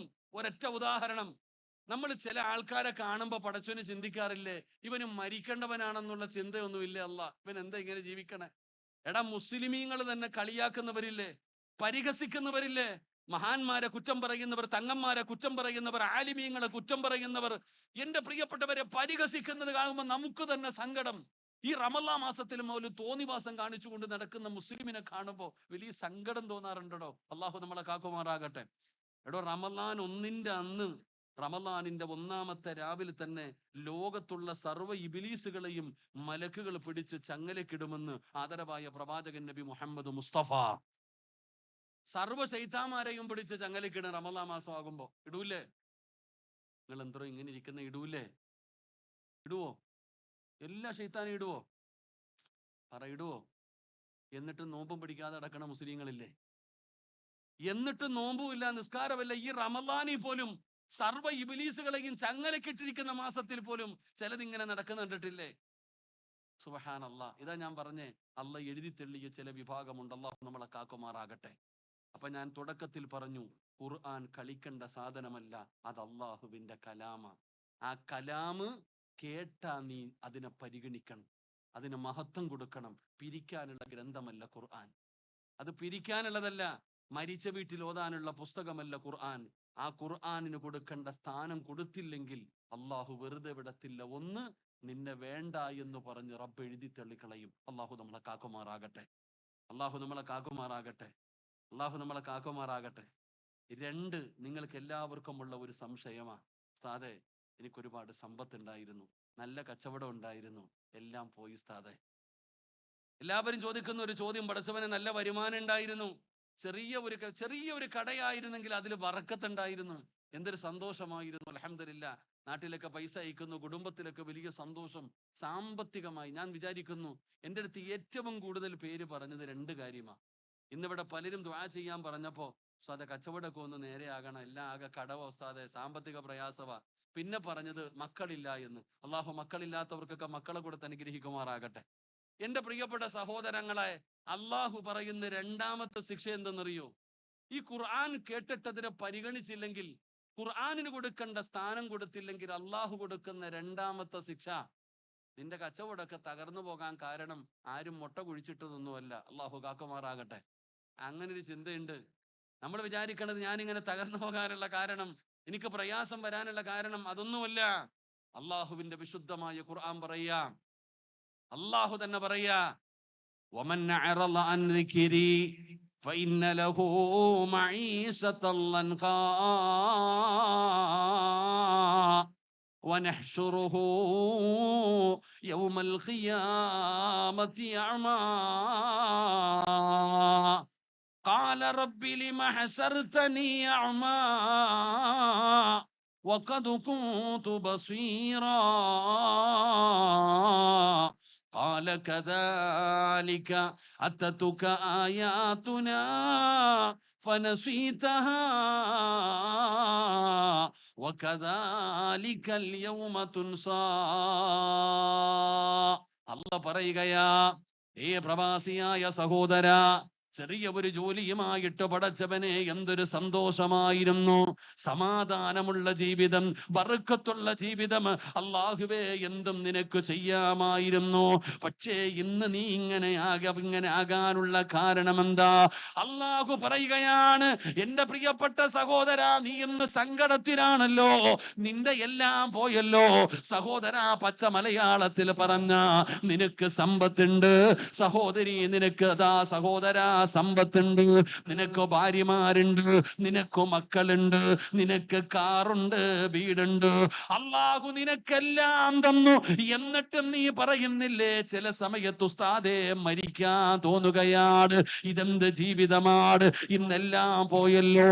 അതിന്റെ കാരണം അല്ലാഹു പറയുകയാണ്, വമൻ അഅറള അൻ ദിക്രി ഫഇന്ന ലഹു മഈശതൻ ലൻഖാ. അല്ലാഹു സുബ്ഹാനഹു വ തആല നിന്റെ മഗീശത്ത് പടന്ന് തകർക്കുകയാ. അല്ലാഹുവിന്റെ ഖുർആനിന് കൊടുക്കേണ്ട പരിഗണന കൊടുക്കാതെ വന്നപ്പോ, അതിനെ ബഹുമാനിക്കാതെ വന്നപ്പോ, പടച്ചവനെ കുവൈറ്റിൽ വന്ന് നീ ഒരു സ്ഥാപനം തുടങ്ങി, ഒരു ചെറിയ ഒരു കഫ്തീരിയ തുടങ്ങി. അല്ലാഹുവേ, കട തുറക്കുന്ന സമയത്ത് നീ അതിനകത്ത് കയറിയിരുന്ന് യാസീൻ ഓതുമായിരുന്നു. പടച്ചവനെ, ആദ്യമായിട്ട് വർഷങ്ങൾക്ക് മുമ്പ് ഇവിടെ വന്നപ്പോ ഒരു ചെറിയ സ്ഥാപനം തുടങ്ങിയപ്പോ നീ അതിനകത്ത് കയറി യാസീൻ ഓതി ദുആ ചെയ്ത് തുറക്കുന്നവനായിരുന്നു. ഏ സഹോദര, ഇന്ന് കാലം മാറിയടോ. ഇന്ന് പടച്ചവനെ നിനക്ക് ഖുർആൻ ഓതാ സമയമില്ല, മൊബൈൽ ഓണാക്കി വെച്ചിരിക്കുകയാണ്. ഇന്ന് യാസീൻ ഓതുന്നത് മൊബൈലാ, ഇന്ന് യാസീൻ ഓതുന്നത് മൊബൈലാ. അല്ലാഹുവേ, കാലം മാറിയതുപോലെ നീ അവിടുന്ന് പരിഗണിക്കാതെ വന്നപ്പോ അല്ലാഹു പറയുകയാണ്, നിന്നെ സാമ്പത്തികമായി അല്ലാഹു തകർത്ത് കളഞ്ഞില്ലേ. ഏ സഹോദര, എല്ലാം നിനക്ക് തന്നിട്ടും നീ പറയുന്നു സമാധാനമില്ല, മരിച്ചാ മതിയെന്ന്. നിന്നെ അല്ലാഹു വെറുതെ വിടത്തില്ല. അല്ലാഹുവിന്റെ പരിശുദ്ധമായ ഖുർആനിന് കൊണ്ടേണ്ട സ്ഥാനം കൊടുക്കാതെ വന്നാൽ അല്ലാഹു തരുന്ന ശിക്ഷ സാമ്പത്തികമായി നിന്നെ തകർക്കുകയാണ്, സാമ്പത്തികമായി തകർക്കുകയാണ്. മെഴുകുതിരി ഉരുകുന്നത് പോലെ നിന്റെ ജീവിതം ഇങ്ങ് ഉരുകുകയാണ്. പടച്ചവനെ, മരിക്കാൻ തോന്നുന്നില്ലേ സഹോദരാ? പെങ്ങളെ, സമാധാനമില്ലല്ലോ, തിന്നാനുണ്ട്, ധരിക്കാനുണ്ട്, എല്ലാം അല്ലാഹു നിനക്ക് തന്നിട്ടുണ്ട്. പക്ഷേ സന്തോഷവും സമാധാനവും നിന്റെ ജീവിതത്തിൽ ഇല്ലല്ലോ. അതിന്റെ കാരണം ഖുർആനിന് കൊടുക്കേണ്ട പരിഗണന കൊടുക്കാത്തത് കൊണ്ടാണ്. വരികയാണ്. അതുകൊണ്ട് അല്ലാഹുവിന്റെ ഖുർആൻ പറയുകയാ, വമൻ അറദ അൻ ദിക്രി ഫഇന്ന ലഹു മഈസതൻ ലൻഖാ. അല്ലാഹു നിന്നെ സാമ്പത്തികമായി തകർത്തു കളയുകയാണ്. അവിടെ മാത്രം തീരുന്നില്ല പടച്ചവനെ, നിന്റെ ആഖിബത്ത് മോശമാവുകയാണ്, ലോകത്ത് നിന്ന് വിട പറയുകയാണ്. ഖുർആൻ എവിടെന്ന് പറയുന്നു, നാളെ ഖബറിനകത്ത് നിന്ന് എഴുന്നേറ്റ് വരുമ്പോ, പള്ളിപ്പറമ്പിലെ ഖബറിനകത്ത് നിന്ന് എഴുന്നേറ്റ് വരുമ്പോ നീ എങ്ങനെയാണ് വരുന്നതെന്നറിയുമോ? ഖാല റബ്ബി ലിമ ഹസർതനി അഅമാ വഖദ് കുന്തു ബസീറാ. അല്ലാഹുവിന്റെ ഖുർആൻ എവിടെന്ന് പറയുകയാണ്, കണ്ണ് കാണാത്തവനെ പോലെ, ചെവി കേൾക്കാത്തവനെ പോലെ, കണ്ണ് കാണാത്തവനെ പോലെ, ചെവി കേൾക്കാത്തവനെ പോലെ നീ എഴുന്നേറ്റ് വരികയാണ്. അന്ധനെ പോലെ നീ തന്നെ അള്ളാനോട് ചോദിക്കുന്നു, പടച്ചവനെ, ഖാല റബ്ബി ലിമ ഹസർതനി അഅമാ വഖദ് കുന്തു ബസീറാ ഖാല കദാലിക അതതുക ആയാതുനാ ഫനസീതഹാ വകദാലികൽ യൗമ തുൻസാ. അല്ലാഹുവേ, എനിക്ക് കണ്ണ് കാണുമായിരുന്നല്ലോ, എനിക്ക് ചെവി കേൾക്കുമായിരുന്നല്ലോ, ഇന്നെന്തു പറ്റി പടച്ചവന്, ഇന്നെന്തു പറ്റി പടച്ചവന്? അല്ലാഹു ചോദിക്കുന്ന ഒരു മറുപടിയുണ്ട്, മോനെ, പരിശുദ്ധമായ ഖുർആൻ ഓതിയിട്ട് സദഖ കൊടുക്കുന്നവൻ അല്ലാഹു തരുന്ന പ്രതിഫലം പറഞ്ഞു തന്നല്ലോ. പാവപ്പെട്ടവനെ സഹായിച്ചാൽ, യതീമിനെ സഹായിച്ചാൽ, രോഗികൾക്ക് വേണ്ടി കൊടുത്താൽ, എന്തിനാ സഹോദരാ, അവനവൻ ചെയ്യുന്ന നന്മകൾക്ക് അല്ലാഹു തരുന്ന പ്രതിഫലം പറഞ്ഞു തന്നല്ലോ. എത്രയോ പാവങ്ങൾ നിന്റെ മുമ്പിൽ വന്ന് കൈനീട്ടി, എത്രയോ യതീമുകള്, എത്രയോ രോഗികള്, കേറിക്കിടക്കാൻ വീടില്ലാത്തവര്, എത്രയോ പേര് പടച്ചവനെ നിന്റെ മുമ്പിൽ വന്ന് കൈനീട്ടിയല്ലോ. ഉസ്താദന്മാര് ഖുർആൻ ഓതിയിട്ട് നിന്നോട് പറഞ്ഞു തന്നല്ലോ, പൊട്ടം കളിച്ചില്ലേ, കാണാത്തവനെ പോലെ നടന്നില്ലേ, അതുകൊണ്ട് പടച്ചവൻ നിന്നെ ഇന്ന് അങ്ങനെ ആക്കിയിരിക്കുകയാ. എന്റെ പ്രിയപ്പെട്ടവരെ, ദുനിയാവും നഷ്ടപ്പെടുകയാണ്, ആഖിറവും നഷ്ടപ്പെടുകയാണ്. നാണം കെട്ടവനെ പോലെ അല്ലാഹു പരലോകത്ത് കൊണ്ടുവരുമെന്ന് ഖുർആൻ പറയുമ്പോ ഈ വഅദ കേൾക്കാമെന്നവരോട് പറയുകയാണ്, ഇത് റമളാൻ മാസമാണ്, ഖുർആൻ ഇറങ്ങിയ മാസമാണ്, സാധാരണ മാസമല്ല. തൗറാത്ത് ഇറങ്ങിയത് റമളാനിലാണ്, ഇഞ്ചീൽ ഇറങ്ങിയത് റമളാനിലാണ്, സബൂർ ഇറങ്ങിയത് റമളാനിലാണ്, ഖുർആൻ ഇറങ്ങിയത് റമളാനിലാണ്. ഈ 4 ഗ്രന്ഥങ്ങളും ഇറങ്ങിയത് റമളാനിലാ. ഇത് സാധാരണ മാസമല്ല, ഇത് സാധാരണ മാസമല്ല, കളിക്കണ്ട മാസമല്ല. അല്ലാഹുവേ, നന്മകൾ അധികമായി ചെയ്യേണ്ട മാസമാണ് റമളാൻ. ഒരു സുന്നത്തിനൊരു ഫർളിന്റെ കൂലിയാ, ഒരു ഫർളിന് 70 ഫർളിന്റെ കൂലിയാ. മക്കളെ, തൊടുന്നതിന് മുഴുവനും പ്രതിഫലമാ. അതിന്റെ 10 ദിനരാത്രങ്ങൾ കഴിഞ്ഞു പോയി, പാഴാക്കി കളഞ്ഞില്ലേ സഹോദരാ? മനസാക്ഷിയോട് ചോദിക്ക്, ആത്മാർത്ഥമായി നെഞ്ചത്തെ കൈവച്ചിട്ട് നീയൊന്ന് ചിന്തിക്ക്. അല്ലാഹു 240 മണിക്കൂർ നിനക്ക് തന്നത് എന്തിനെന്നറിയോ? റഹ്മത്ത് ചോദിക്കാൻ, അല്ലാഹുവിന്റെ കരുണ ചോദിക്കാൻ. അല്ലാഹുവിന്റെ കരുണ ലഭിച്ചെന്ന് പറയാനുള്ള ചങ്കൂറ്റമുണ്ടോ സഹോദരാ? അള്ളാന്റെ കരുണയില്ലാതെ രക്ഷപ്പെടാൻ പറ്റൂല. അള്ളാന്റെ കരുണയില്ലാതെ നീ എത്ര വലിയ കൊലകൊമ്പനാണെങ്കിലും മരിക്കുന്ന സമയത്ത് ലാ ഇലാഹ ഇല്ലല്ലാഹ് എന്ന് ശഹാദത്ത് കലിമ പറയാൻ നിന്റെ നാവിന് കഴിയണോ? ആ നാവ് പൊങ്ങണോ? അല്ലാഹു കരുണ ചെയ്തവർക്കല്ലാതെ കഴിയില്ലെന്ന് നബി മുഹമ്മദ് മുസ്തഫ സ്വല്ലല്ലാഹു അലൈഹി വസല്ലമ തങ്ങൾ പറയുകയാ.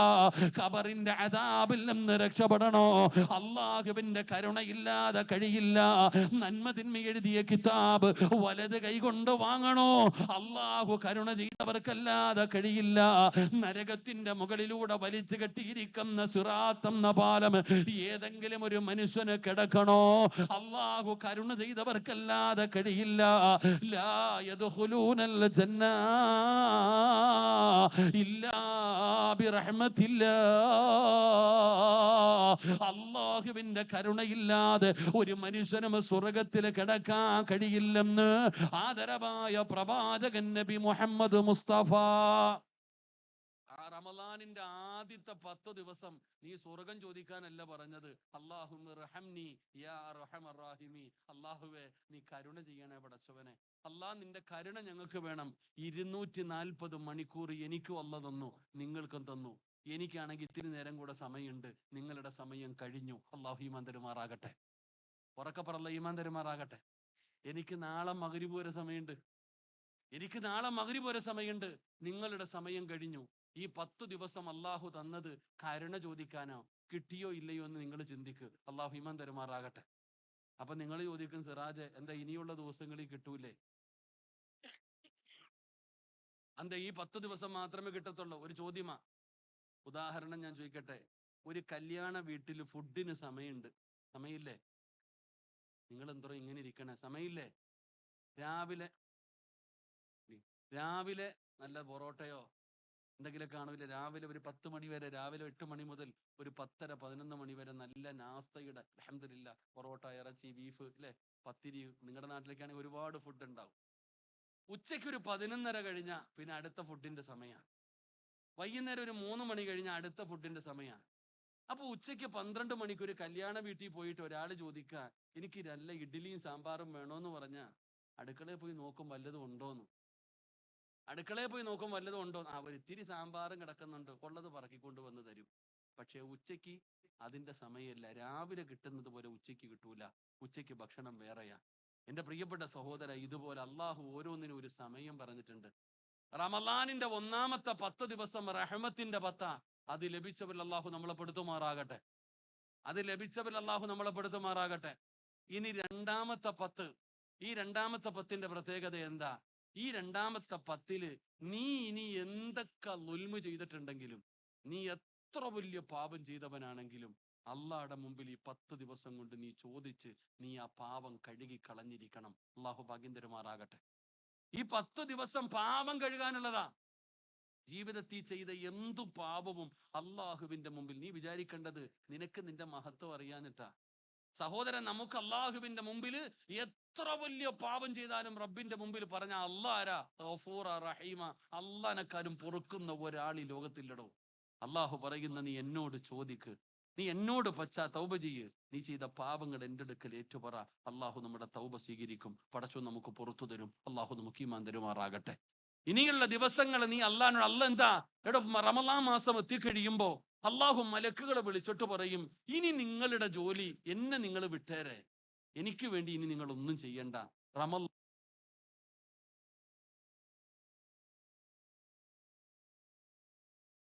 അടിമകൾ നോമ്പ് പിടിച്ചിട്ട് ദുആ ചെയ്യുമ്പോ നിങ്ങൾ ആമീൻ പറയല നിങ്ങളുടെ ജോലി. ഇനി മലക്കുകളുടെ ജോലി, ഈ ഇരിക്കണ സദസ്സിൽ ഇരുന്നിട്ട് ഏതെങ്കിലും ഒരു മനുഷ്യൻ അള്ളാഹുവിന്റെ മുമ്പിൽ, പടച്ചോനെ എന്റെ ജീവിതത്തിൽ ഒരുപാട് പിഴവുകൾ സംഭവിച്ചിട്ടുണ്ട്, എനിക്ക് നീ പുറത്തു തരണേ അല്ലാ എന്ന് റബ്ബിനോടൊന്ന് ദുആ ചെയ്ത അള്ളാഹ് തരുന്ന പ്രതിഫലം അറിയോ? ഇവിടെ ഇരുന്നിട്ട് ഏതെങ്കിലും ഒരു മനുഷ്യൻ, അവൻ എത്ര വലിയ കൊടു അപരാധം ചെയ്തവനാകട്ടെ, അവൻ അള്ളാഹുവിന്റെ മുമ്പിൽ ഒന്ന് ചോദിച്ച അള്ളാഹ് തരുന്ന പ്രതിഫലം എന്താ? എടോ, ഞാനോ നിങ്ങളോ അള്ളാഹുവിന്റെ മുമ്പിൽ ഒന്ന് കൈ ഉയർത്തിയിട്ട് ദുആ ചെയ്യുമ്പോ അള്ളാഹുവിന്റെ മലക്കുകൾ പടച്ചവനോട് പറയും, പടച്ചവനെ, അള്ളാഹുവെ സിറാജ് ദുആ ചെയ്യുന്ന റബ്ബേ, സിറാജ് തൗബ ചെയ്യുന്ന റബ്ബേ, നീ പുറത്തു കൊടുക്കണ റഹ്മാനെ.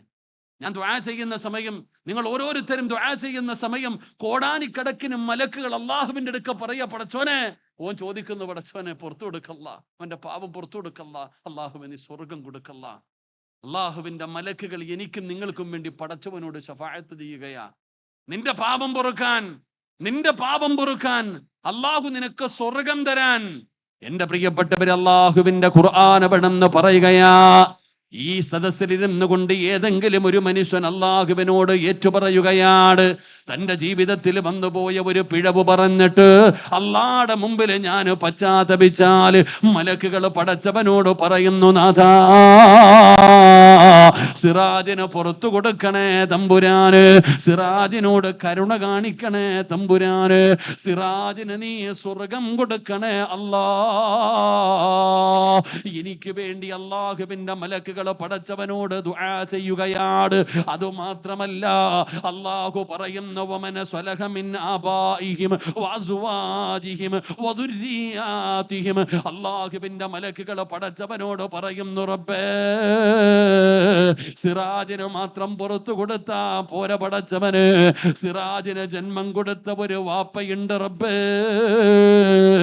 സിറാജിന് വേണ്ടി ജീവിതം മാറ്റിവെച്ച ഒരു പിതാവുണ്ട് റബ്ബേ, സിറാജിനെ 10 മാസം ഗർഭം ചുമന്ന് മരണവേദനയുടെ വേദനയിൽ നിന്ന് പ്രസവിച്ച് പട്ടിണിയാണെങ്കിലും പാല് കൊടുത്തു പോറ്റി വളർത്തിയ ഒരു മാതാവ് സിറാജിനുണ്ട് റബ്ബേ, അവർക്ക് കൂടെ നീ പുറത്തു കൊടുക്കണേ അല്ലാ. മലക്കുകൾ പടച്ചവനോട് പറയുകയാ, ഹജ്ജ് ചെയ്ത സിറാജിന്റെ പ്രതിഫലമല്ല, ഖുർആൻ പഠിച്ച സിറാജിന്റെ പ്രതിഫലമല്ല, നോമ്പ് പിടിച്ച സിറാജിന്റെ പ്രതിഫലമല്ല, വഅദ് പറയുന്ന സിറാജിന്റെ പ്രതിഫലമല്ല, എവിടെയോ ഇരുന്നിട്ട് പടച്ചവനെ ഒരു നിമിഷത്തെ പിഴവ് കാരണം ജീവിതത്തിൽ ചെയ്തു പോയ ഒരു പാപം അല്ലാഹുവിന്റെ മുമ്പിൽ ഏറ്റു പറഞ്ഞപ്പോ മലക്കുകൾ പറയുന്നു, നാഥാ, സിറാജിന്റെ മാതാപിതാക്കൾക്കും നീ പുറത്തു കൊടുക്കണേ റബ്ബേ. എന്നിട്ട് നിർത്തുന്നില്ല, വമന സ്വലഹ മിൻ ആബാഇഹിം വഅസ്വാജിഹിം. സിറാജിനൊരു ഭാര്യയുണ്ട് പടച്ചവന്, ദുഃഖത്തിലും സന്തോഷത്തിലും കൂടെ നിൽക്കുന്ന അവന്റെ പ്രിയപ്പെട്ട ഭാര്യയ്ക്ക് കൂടെ പുറത്തു കൊടുക്കണേ അല്ലാ. അവന്റെ ഭാര്യയോടും കരുണ കാണിക്കണേ അല്ലാ. എന്നിട്ടും പറയുകയാണ്, വമന സ്വലഹ മിൻ ആബാഇഹിം വഅസ്വാജിഹിം വദുർരിയാതിഹിം. പടച്ചവനെ, സിറാജിന്റെ രക്തത്തിൽ പിറന്ന മക്കളുണ്ടല്ലോ അല്ലാ, ആ മക്കൾക്കും നീ പുറത്തു കൊടുക്കണം, അവർക്കും നീ പുറത്തു കൊടുക്കണം, അവർക്കും നീ സ്വർഗം കൊടുക്കണേ അല്ലാ. പച്ച മലയാളത്തിൽ പറഞ്ഞ അല്ലാഹുവേ, സിറാജിനെയും സിറാജിന്റെ കുടുംബത്തെയും അവന്റെ മാതാപിതാക്കളെയും അവന്റെ മക്കളെയും കുടുംബസമേതം സ്വർഗത്തിലേക്ക് എത്തിക്കണേ അല്ലാ എന്ന് ദുആ ചെയ്യുമെന്ന് ഖുർആൻ പറയുമ്പോ, സഹോദരാ, ഇനിയുള്ള 10 ദിവസം പാഴാക്കല്ലേ. ഇത് റമളാൻ മാസമാ, മഗ്ഫിറത്തിന്റെ മാസമാ, നരകമോചനത്തിന്റെ മാസമാ, അല്ലാഹുവിന്റെ റഹ്മത്ത് പെയ്തിറങ്ങുന്ന മാസമാ. ഓരോ ദിവസവും പടച്ചവര് ലക്ഷക്കണക്കിന് പേര് നരകത്തിൽ നിന്ന് കരകയറുന്ന മാസമാ. ബഹുമാനിക്കണേ, ആദരിക്കണേ, പരിഗണിക്കണേ മോനെ. ഇത് റമളാൻ മാസമാണ്, ഇതിന് കൊടുക്കേണ്ട പരിഗണന കൊടുത്തില്ലെങ്കിൽ സാധാരണ ഒരു മാസം പോലെ ഇതിനെ നീ തള്ളിക്കളയരുത്, നഷ്ടപ്പെടുത്തി കളയരുത് സഹോദരാ. ഇത് റമളാനാണ്. ഈ റമളാൻ മാസത്തെ വേദനിപ്പിച്ചാൽ, ഈ റമളാൻ മാസത്തിന് നീ മറന്ന, ഈ റമളാൻ മാസത്തിനെ ബഹുമാനിച്ചില്ലെങ്കിൽ അല്ലാഹു തരുന്ന ശിക്ഷ എന്തെന്നറിയോ? നാളെ ഇസ്രാഫീൽ എന്ന് പറയുന്ന മലക്ക് സൂർ എന്ന് പറയുന്ന കാഹളത്തിൽ രണ്ടാമത് മൂതുന്ന ഒരു ദിവസമുണ്ടല്ലോ. ഖബറിനകത്ത് നിന്ന് ഞാനും നിങ്ങളും എഴുന്നേറ്റ് വരുന്ന ദിവസം, പട്ടികയുടെ കോലത്തിൽ, പന്നികയുടെ കോലത്തിൽ, കഴുതയുടെ രൂപത്തിൽ, പേപ്പട്ടിയെ പോലെ വരുന്നവർ, നടന്നു വരുന്നവർ, ഇഴഞ്ഞു വരുന്നവർ, മുഖത്ത് മാംസമില്ലാത്തവർ, കുഷ്ഠരോഗികളെ പോലെ വരുന്നവർ, മലദ്വാരങ്ങളിൽ കൊടികുത്തി വെച്ച് വരുന്നവർ, ഇതുപോലെ ഞാനും നിങ്ങളും പടച്ചറപ്പിന്റെ കോടതിയിലേക്ക് കടന്നു വരുമ്പോ ചെമ്പിന്റെ തറയിൽ പേടിച്ച് വിറച്ചു നിൽക്കുകയാണ്. പടച്ചവനെ, ഉടുതുണിയില്ല, ചെരുപ്പില്ല. അതാ ലക്ഷക്കണക്കിന് കോടിക്കണക്കിന് കിലോമീറ്റർ മുകളിൽ നിന്നിരുന്ന സൂര്യൻ പടച്ചവനെ തലയുടെ ഒരു ചാണ് മുകളില്. നാളെ പടച്ചറപ്പിന്റെ കോടതിയിൽ ഞാനും നിങ്ങളും നിൽക്കുമ്പോ നബിതങ്ങൾ പറഞ്ഞു, സ്വഹാബാ, എന്റെ പ്രിയപ്പെട്ടവര്, പലരും പറയാറുണ്ട്, ഉസ്താദേ വല്ലാത്ത ചൂടാണ്, ഇവിടെ വല്ലാത്ത ചൂടാണ്. എന്റെ പ്രിയപ്പെട്ടവരെ, യഥാർത്ഥത്തിൽ ചൂടെന്താണെന്ന് എനിക്കും അറിയില്ല, പ്രവാസികളായ നിങ്ങൾക്കും അറിയില്ല. പടച്ചവനെ, ചൂടെന്ന് പറഞ്ഞാൽ 15 കോടി 15 ലക്ഷം കിലോമീറ്ററിന് മുകളിൽ നിൽക്കുന്ന സൂര്യൻ, അതിന്റെ ചൂടിനെ കുറിച്ചാ ഞാനും നിങ്ങളും പറയുന്നത്. എന്നാ പരലോകത്തിലെ ചൂടറിയുമോ? ചൂടുള്ള നാളുണ്ടേ, ഖിയാമം നാളാ, ചുരുക്കി പറഞ്ഞാൽ എന്തു ഹാലാ ചൂള വൻദോസ വണ്ടിയോ മായി വരുന്നേ കാള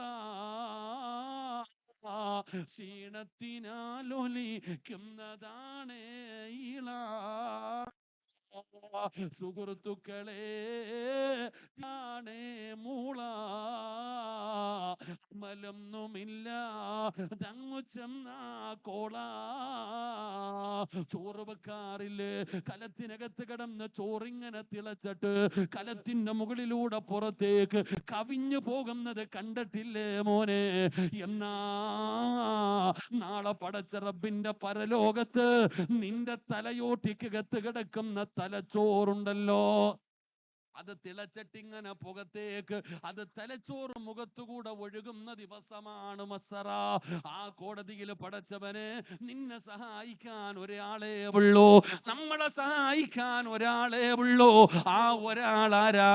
യൗമ യഫിറുൽ മർഉ മിൻ അഖീ വ ഉമ്മിഹി വ അബീ വ സ്വാഹിബതിഹി വ ബനീ.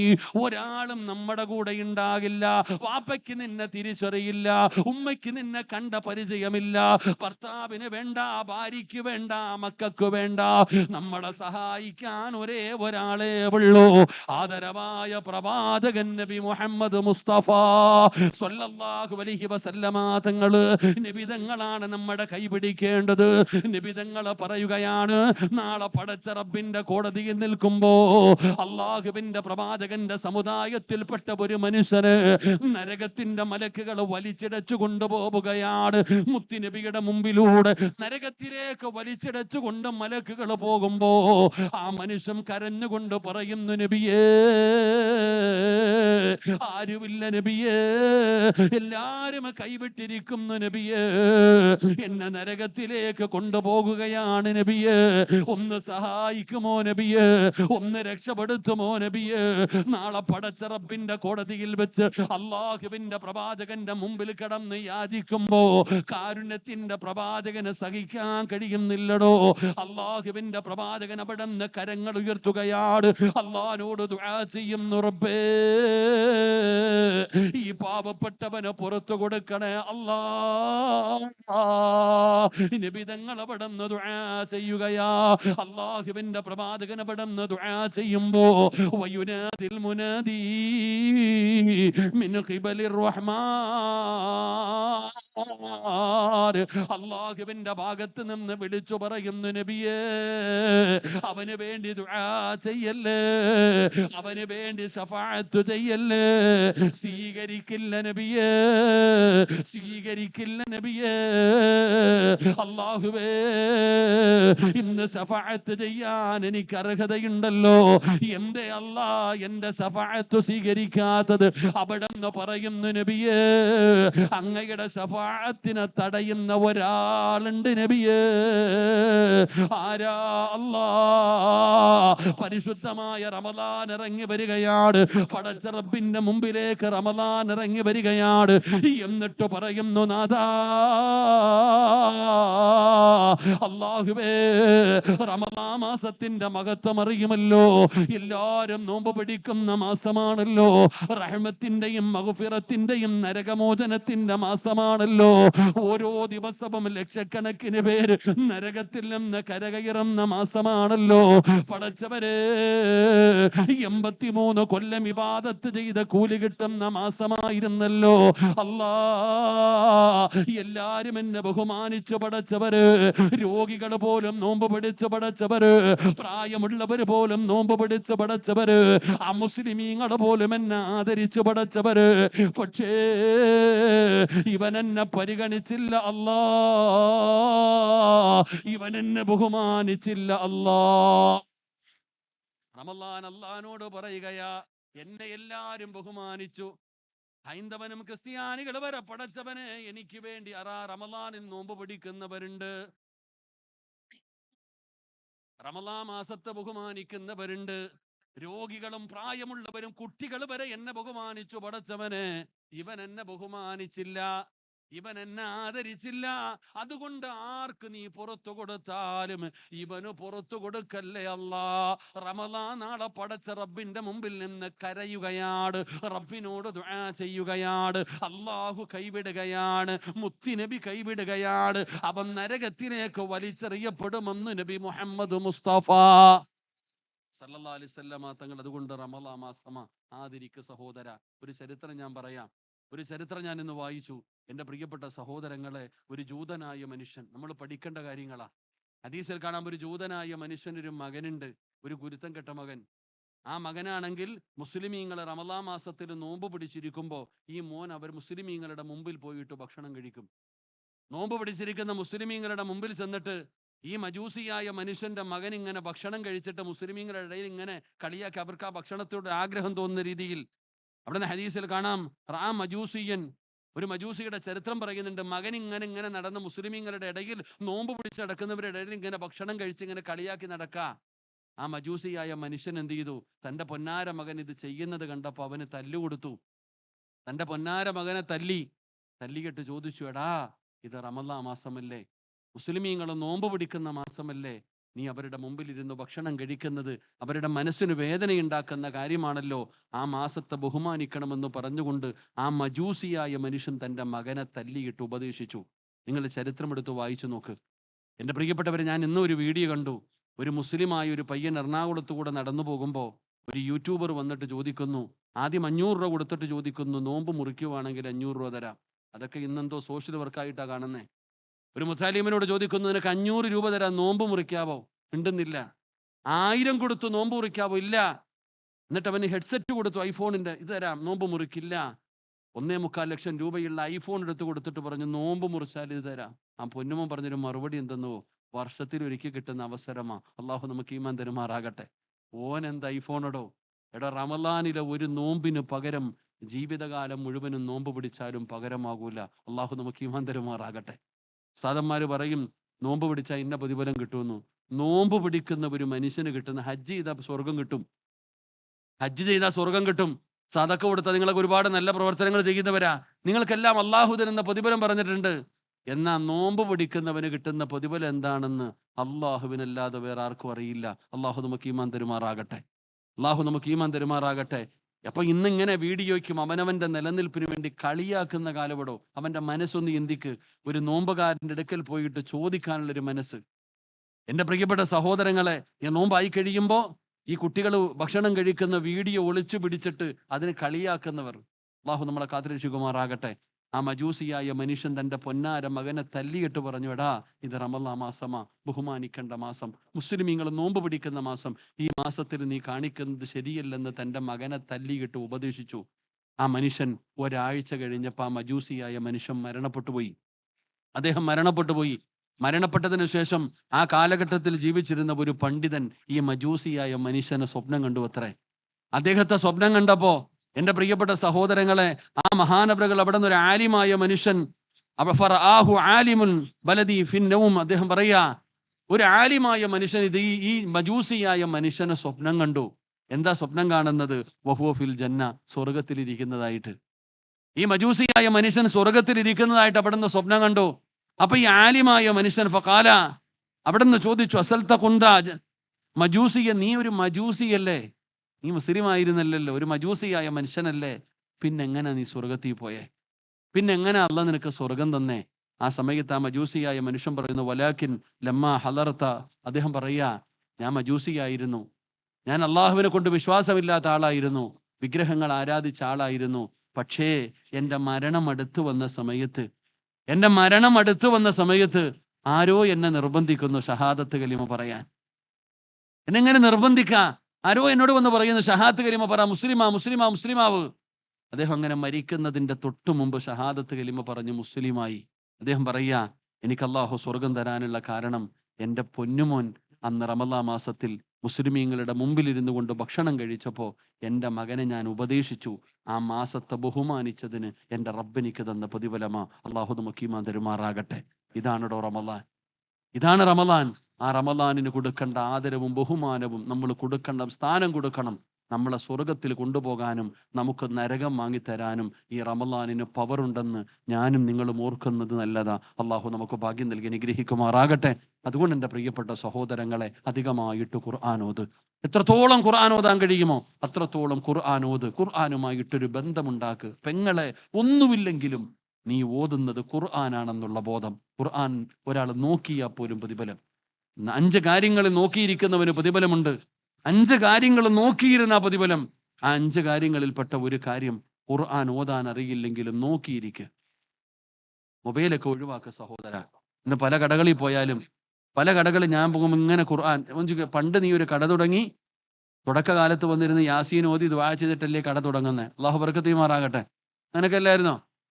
ഇപ്പോഴോ? ഇപ്പം മൊബൈലാ ഖുർആൻ ഓതുന്നത്. സ്വർഗത്തിൽ മൊബൈലാ പോകുന്നത്. അള്ളാഹു കാത്തിരക്ഷിക്കുമാറാകട്ടെ. അതൊക്കെ മാറണം. ഖുർആൻ പാരായണം ചെയ്യുക. ഖുർആനിനെ ബഹുമാനിക്ക്. സംസാരിക്കരുത് ഖുർആൻ ഓതുന്നതിൻ്റെ ഇടയിൽ. അതിനൊക്കെ ബഹുമാനിക്കുകയും ആദരിക്കുകയും അതിന് കൊടുക്കേണ്ട പരിഗണന കൊടുത്താൽ അള്ളാഹ് നിനക്കെല്ലാം തരും.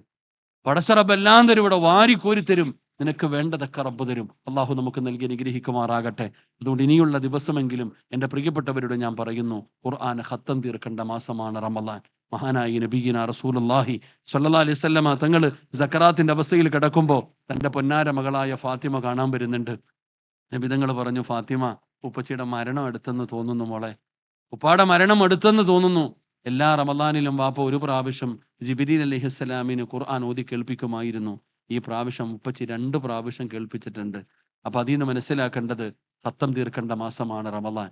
അതുകൊണ്ട് സഹോദരങ്ങളെ, ഖുർആൻ പാരായണം ചെയ്യ്. ഖുർആനിലേക്ക് നമ്മൾ അടുക്ക്. ഖുർആനിലേക്ക് നമ്മൾ അടുത്തു കഴിഞ്ഞാൽ നമ്മുടെ ദുനിയാവും ആഖിറവും രക്ഷപ്പെടും. അള്ളാഹു ഭാഗ്യം നൽകി അനുഗ്രഹിക്കുമാറാകട്ടെ. അതുകൊണ്ട് തന്നെയാണ് എൻ്റെ പ്രിയപ്പെട്ടവരെ, ഞാൻ എല്ലാവരോടും, എനിക്ക് പരിചയമുള്ള എല്ലാവരോടും ഞാൻ പറയും. ഇന്നും ഞാൻ ഒരു സഹോദരനെ കണ്ടപ്പോൾ ഞാൻ പറഞ്ഞു, മോനെ ഹാഫിളാക്കണം. എനിക്കങ്ങനെ, ഞാൻ കാണുന്ന എല്ലാവരോടും പറയും, തൻ്റെ മക്കളെ ഹാഫിളാക്കണം. എഞ്ചിനീയറും ഡോക്ടറൊക്കെ വേറെ, നമ്മുടെ മക്കളെ ഹാഫിളീങ്ങളാക്കണം, ആലിമീങ്ങളാക്കണം, ഖുർആനുമായിട്ട് ബന്ധമുള്ള മക്കളാക്കണം. അള്ളാഹു നമ്മുടെ മക്കളെയൊക്കെ ഹാഫിളീങ്ങളാക്കി തരുമാറാകട്ടെ. ഒരു കുടുംബത്തിൽ ഒരു ഹാഫിൾ ഉണ്ടാകണം. ഒരു കുടുംബത്തിൽ എപ്പോഴും ഒരു കുടുംബത്തിൽ ഒരു ഹാഫിൾ ഉണ്ടാകണം. നമ്മൾ ഹാഫിളീങ്ങളുമായി ബന്ധം ഉണ്ടാകണം എൻ്റെ സഹോദര. കാരണം ഓൻ്റെ ദുആഇന് ഇജാബത്തുണ്ടോ. ഇവിടെ ഖുർആൻ പഠിക്കുന്ന ഒരു ഹാഫിളായ കുട്ടിയെ എടാന്ന് വിളിക്കാൻ പാടില്ല എന്നാ. എങ്ങനെ വിളിക്കാൻ പാടില്ല? ഇത്രയും പേരിരിക്കുന്ന ഹാഫിളീങ്ങൾ ആരെങ്കിലും ഉണ്ടെങ്കിൽ ഒന്ന് കൈവക്കിക്കപ്പ. നിങ്ങൾ എത്രയും പേര് ആരെങ്കിലും ഉണ്ടെന്ന് കൈവക്കോളോ? ആരോ ഒരാളുണ്ട് ഹാഫിൾ, അൽഹംദുലില്ലാ. ഓക്കെ, ഇത്രയും പേര് ഇവിടെ ഇരുന്നിട്ട് അള്ളാഹു ആകെ തെരഞ്ഞെടുത്തത് ഒരാളെയാ. ഇപ്പൊ 1000 പേര് ഇവിടെ ഉണ്ടെങ്കിൽ ഈ 1000 പേരിൽ ഒറ്റ ഒരാളെ അള്ളാഹ് തിരഞ്ഞെടുത്തു. അതാ ഖുർആൻ. ഒറ്റ ഒരാളെ അള്ളാഹു തിരഞ്ഞെടുത്തിട്ടുള്ളൂ. ഇന്നത്തെ ദിവസം ഖുർആൻ കൈകൊണ്ട് തൊട്ട എത്ര പേരുണ്ടാവും? ഒക്കണ്ട, എനിക്ക് നാണം കെടാൻ വയ്യാതുകൊണ്ടാ. ഇന്ന് വെള്ളിയാഴ്ച രാവ് സൂറത്തുൽ കഹ്ഫ് പാരായണം ചെയ്യേണ്ട ദിവസം, മരിച്ചവർക്ക് വേണ്ടി യാസീൻ ഓതി ദുആ ചെയ്യേണ്ട ദിവസം. ഖുർആൻ ഇന്ന് കൈകൊണ്ട് തൊട്ടവർ പോലും ഇന്ന് സദസ്സിലില്ല. അത് നമ്മൾ ചിന്തിക്കേണ്ട. റമളാൻ വെള്ളിയാഴ്ച, ആരോ പറഞ്ഞു, തങ്ങൾ പറഞ്ഞു റമളാനിന്റെ 2ാമത്തെ വെള്ളിയാഴ്ച. ഒന്ന് ചിന്തിച്ചു വയ്ക്കുക സഹോദരങ്ങളെ. അള്ളാഹു നമ്മളെയൊക്കെ നന്നാക്കി തരുമാറാകട്ടെ. അതുകൊണ്ട് ഖുർആൻ ഓത്, ഖുർആനുമായി ബന്ധപ്പെട്ട് ഖുർആനിന്റെ അഹ്ലുകാരനാകും. ഖുർആനിന്റെ അഹ്ലുകാരെന്ന് പറഞ്ഞാൽ സാധാരണ ആളല്ല, VVIP. എൻ്റെ സുഹൃത്ത് ഫൈസൽ ഇന്നലെ ഞാൻ കണ്ടു. അത് എപ്പോഴും വരുമ്പോഴും മോനെ കാണുമ്പോൾ പറയും ഖുർആൻ പഠിക്കണം, ഖുർആൻ പഠിക്കണമെന്ന്. പക്ഷെ അവനിങ്ങനെ പോകാന്ന് പറയും. ഇന്നലെ കണ്ടപ്പോഴും ഞാൻ പറഞ്ഞു, അള്ളാഹു പൊന്നുമോനെ ഹാഫിളാക്കി കൊടുക്കുമാറാകട്ടെ. ഇന്ന് ലത്തീഫ് എന്ന് പറഞ്ഞൊരു സഹോദരനെ കണ്ടു. ഓൻ്റെ അടുത്തും പറഞ്ഞു, മോനെ ഖുർആൻ പഠിപ്പിക്കണം. ഇവിടെ നമ്മൾ നമ്മുടെ മക്കളെ ഹാഫിളീങ്ങളാക്കണം. ഒരു ഹാഫിൾ എന്ന് പറഞ്ഞാൽ അത് നിങ്ങൾക്ക് അതിൻ്റെ മഹത്വം അറിയാഞ്ഞിട്ടാ. അള്ളാഹു പഠിക്കാൻ ഭാഗ്യം തരുമാറാകട്ടെ. അതുകൊണ്ട് എൻ്റെ പ്രിയപ്പെട്ട സഹോദരങ്ങളെ, വാച്ചി നോക്കണ്ട, സമയം 12 മണി ആകാറായി. അള്ളാഹുവെ, എങ്ങനെ വാച്ചിലും നോക്കുന്നുണ്ട്, എന്നെയും നോക്കുന്നുണ്ട്. അള്ളാഹുവെ, എന്തിനാ അങ്ങനെ നോക്കിയെന്ന് എനിക്കറിയില്ല. എന്തായാലും ആ വാച്ചി നോക്കിയ മനുഷ്യന്റെ ആക്കിബത്ത് അള്ളാഹു നന്നാക്കി കൊടുക്കുമാറാകട്ടെ. എന്താ അത്യാവശ്യം ഉണ്ടെന്ന് തോന്നുന്നു. വാച്ചിലും നോക്കുന്നു, എന്നെയും നോക്കുന്നു. അദ്ദേഹത്തിന്റെ സമയം, നമ്മുടെയൊക്കെ സമയം അള്ളാഹു നന്നാക്കി തരുമാറാകട്ടെ. അതുകൊണ്ട് ഞാൻ നിർത്തുകയാ സഹോദര. ജീവിതത്തിൽ ചെയ്തു പോയത് മുഴുവനും ഇന്ന് റബ്ബിന്റെ മുമ്പിൽ ഏറ്റുപറഞ്ഞിട്ട് തൗബ ചെയ്തിട്ട് നമുക്ക് പിരിയാം. അള്ളാഹു ഭാഗ്യം തരുമാറാകട്ടെ. അള്ളാഹു ഭാഗ്യം തരുമാറാകട്ടെ. ആമീൻ പറ. അള്ളാഹു ഭാഗ്യം തരുമാറാകട്ടെ. ഒന്ന് തൗബ ചെയ്തൂടെ? തൗബ ചെയ്തൂടെ? ഇൻഷാ അല്ലാഹ്. ഈ തൗബ എന്ന് പറഞ്ഞാൽ എന്താണെന്നറിയോ? 27-ാം രാവിന്റെ അന്ന് കുളിച്ചൊരുക്കി പോവാ. ആലോചിക്കേ, 27-ാം രാവിന്റെ അന്ന് കുളിച്ചൊരുങ്ങി. നമ്മളെന്ന് പറഞ്ഞാൽ മടിയന്മാരാടോ. ഇവിടെ നമ്മുടെ ജീവിതത്തിൽ, ഞാൻ ഇന്ന് സത്യം പറഞ്ഞ, ഇന്ന് നമ്മുടെ നമ്മൾ ചില കാര്യങ്ങൾ മനസ്സിലാക്കണം. ഇന്നിപ്പോൾ ഇഫ്താറിന്റെ സമയത്ത് ഞാൻ ചിന്തിച്ചൊരു കാര്യമുണ്ട്. എൻ്റെ പ്രിയപ്പെട്ട സഹോദരങ്ങളെ, അല്ലാഹു സുബ്ഹാനഹു വ തആല നരകത്തിൽ നിന്ന് ഒരു മനുഷ്യനെ കരകയറ്റുന്ന സമയം നിങ്ങൾ ചിന്തിച്ചു നോക്കിയേ. റമളാനിൽ 27 നമുക്കറിയാം, ലൈലത്തുൽ ഖദർ റമളാനിലാണ്. എൻ്റെ പ്രിയപ്പെട്ടവരെ, 83 വർഷം ഇബാദത്ത് ചെയ്ത കൂലി കിട്ടുന്ന ഒരു ദിവസമാണ് ലൈലത്തുൽ ഖദറിന്റെ രാത്രി. അള്ളാഹു നമുക്ക് നൽകി അനുഗ്രഹിക്കുമാറാകട്ടെ. ആ ലൈലത്തുൽ ഖദർ എപ്പോഴാപ്പാ? എപ്പോഴാ? നിങ്ങൾ എന്തേ ഇങ്ങനെ ഇരിക്കണേ? എപ്പോഴാ? റമളാനില്. എപ്പോഴാന്നറിയില്ലടോ. പിന്നെ അൽഹംദുലില്ലാഹ് നബിതങ്ങൾ പറയുന്നുണ്ട്, നിങ്ങൾ റമളാനിന്റെ അവസാനത്തെ 10 ഒറ്റ രാവുകൾ 21, 23, 25, 27, 29 ഈ രാവുകൾ നിങ്ങൾ പ്രതീക്ഷിക്കണം. 27-ാം രാവിന്റെ നമ്മൾ ഇത്തിരി പ്രത്യേകിച്ച് പരിഗണന കൂടുതലാ. എന്താണ് 27-ന്റെ പ്രത്യേകത? എന്താ? 7-നൊരു പ്രത്യേകതയുണ്ടോ. സൂറത്തുൽ ഫാത്തിഹ എത്ര ആയത്താ? പറകാക്കമാർ എത്ര ആയത്താ? ഖുർആൻ ഓതുന്ന ശൈലി എത്ര? ഖുർആൻ ഓതുന്ന ശൈലി എത്ര? 7. സുജൂദിന്റെ അവയവം എത്ര? നിങ്ങൾ എന്താ ഇങ്ങനെ ഇരിക്കണേ? എത്ര ആകാശമുണ്ട്? എത്ര ഭൂമിയുണ്ട്? ആഴ്ചയിൽ എത്ര ദിവസമുണ്ട്? അപ്പൊ അസ്ഹാബുൽ കഹഫ് എത്രയുണ്ട്? 7. അപ്പൊ 7-നോട് അള്ളാഹുവിന് എന്തോ ഒരു മഹബത്തുണ്ട്. 7 എന്ന് പറയുന്ന ഒരു സംഖ്യക്ക് എന്തോ ഒരു പ്രത്യേക പരിഗണനയുണ്ട്. ആ പരിഗണന എടുത്തു വെച്ചുകൊണ്ടാണ് ഈ 27-ാം രാവിന് ലൈലത്തുൽ ഖദർ ഉണ്ടാകാൻ സാധ്യതയുണ്ടെന്നൊക്കെ പറയുന്നത്. അപ്പൊ ഞാൻ പറഞ്ഞു വന്നത്, ഈ വർഷങ്ങളോളം ഇബാദത്ത് ചെയ്ത കൂലി കിട്ടുന്ന ദിവസം എന്നാന്ന് ചോദിച്ചാൽ അറിയത്തില്ല. അള്ളാഹു ജീവിതത്തിൽ ഒരിക്കലെങ്കിലും ലൈലത്തുൽ ഖദർ നൽകി അനുഗ്രഹിക്കുമാറാകട്ടെ. കിട്ടിയവൽ അള്ളാഹു നമ്മളെ പെടുത്തുമാറാകട്ടെ. പക്ഷെ അള്ളാഹു സുബ്ഹാനഹു വ തആല പറയുന്നു, നിനക്ക് നരകത്തിൽ നിന്ന് കരകയറാൻ പറ്റുന്ന ഒരു സമയം അള്ളാഹുവിന്റെ റസൂല് നമുക്ക് പറഞ്ഞിരുന്നുണ്ട്. നമ്മൾ മനസ്സിലാക്കേണ്ടത്, നരകത്തിൽ നിന്ന് സമയവും സന്ദർഭവും അള്ളാഹു പറഞ്ഞു തന്നു.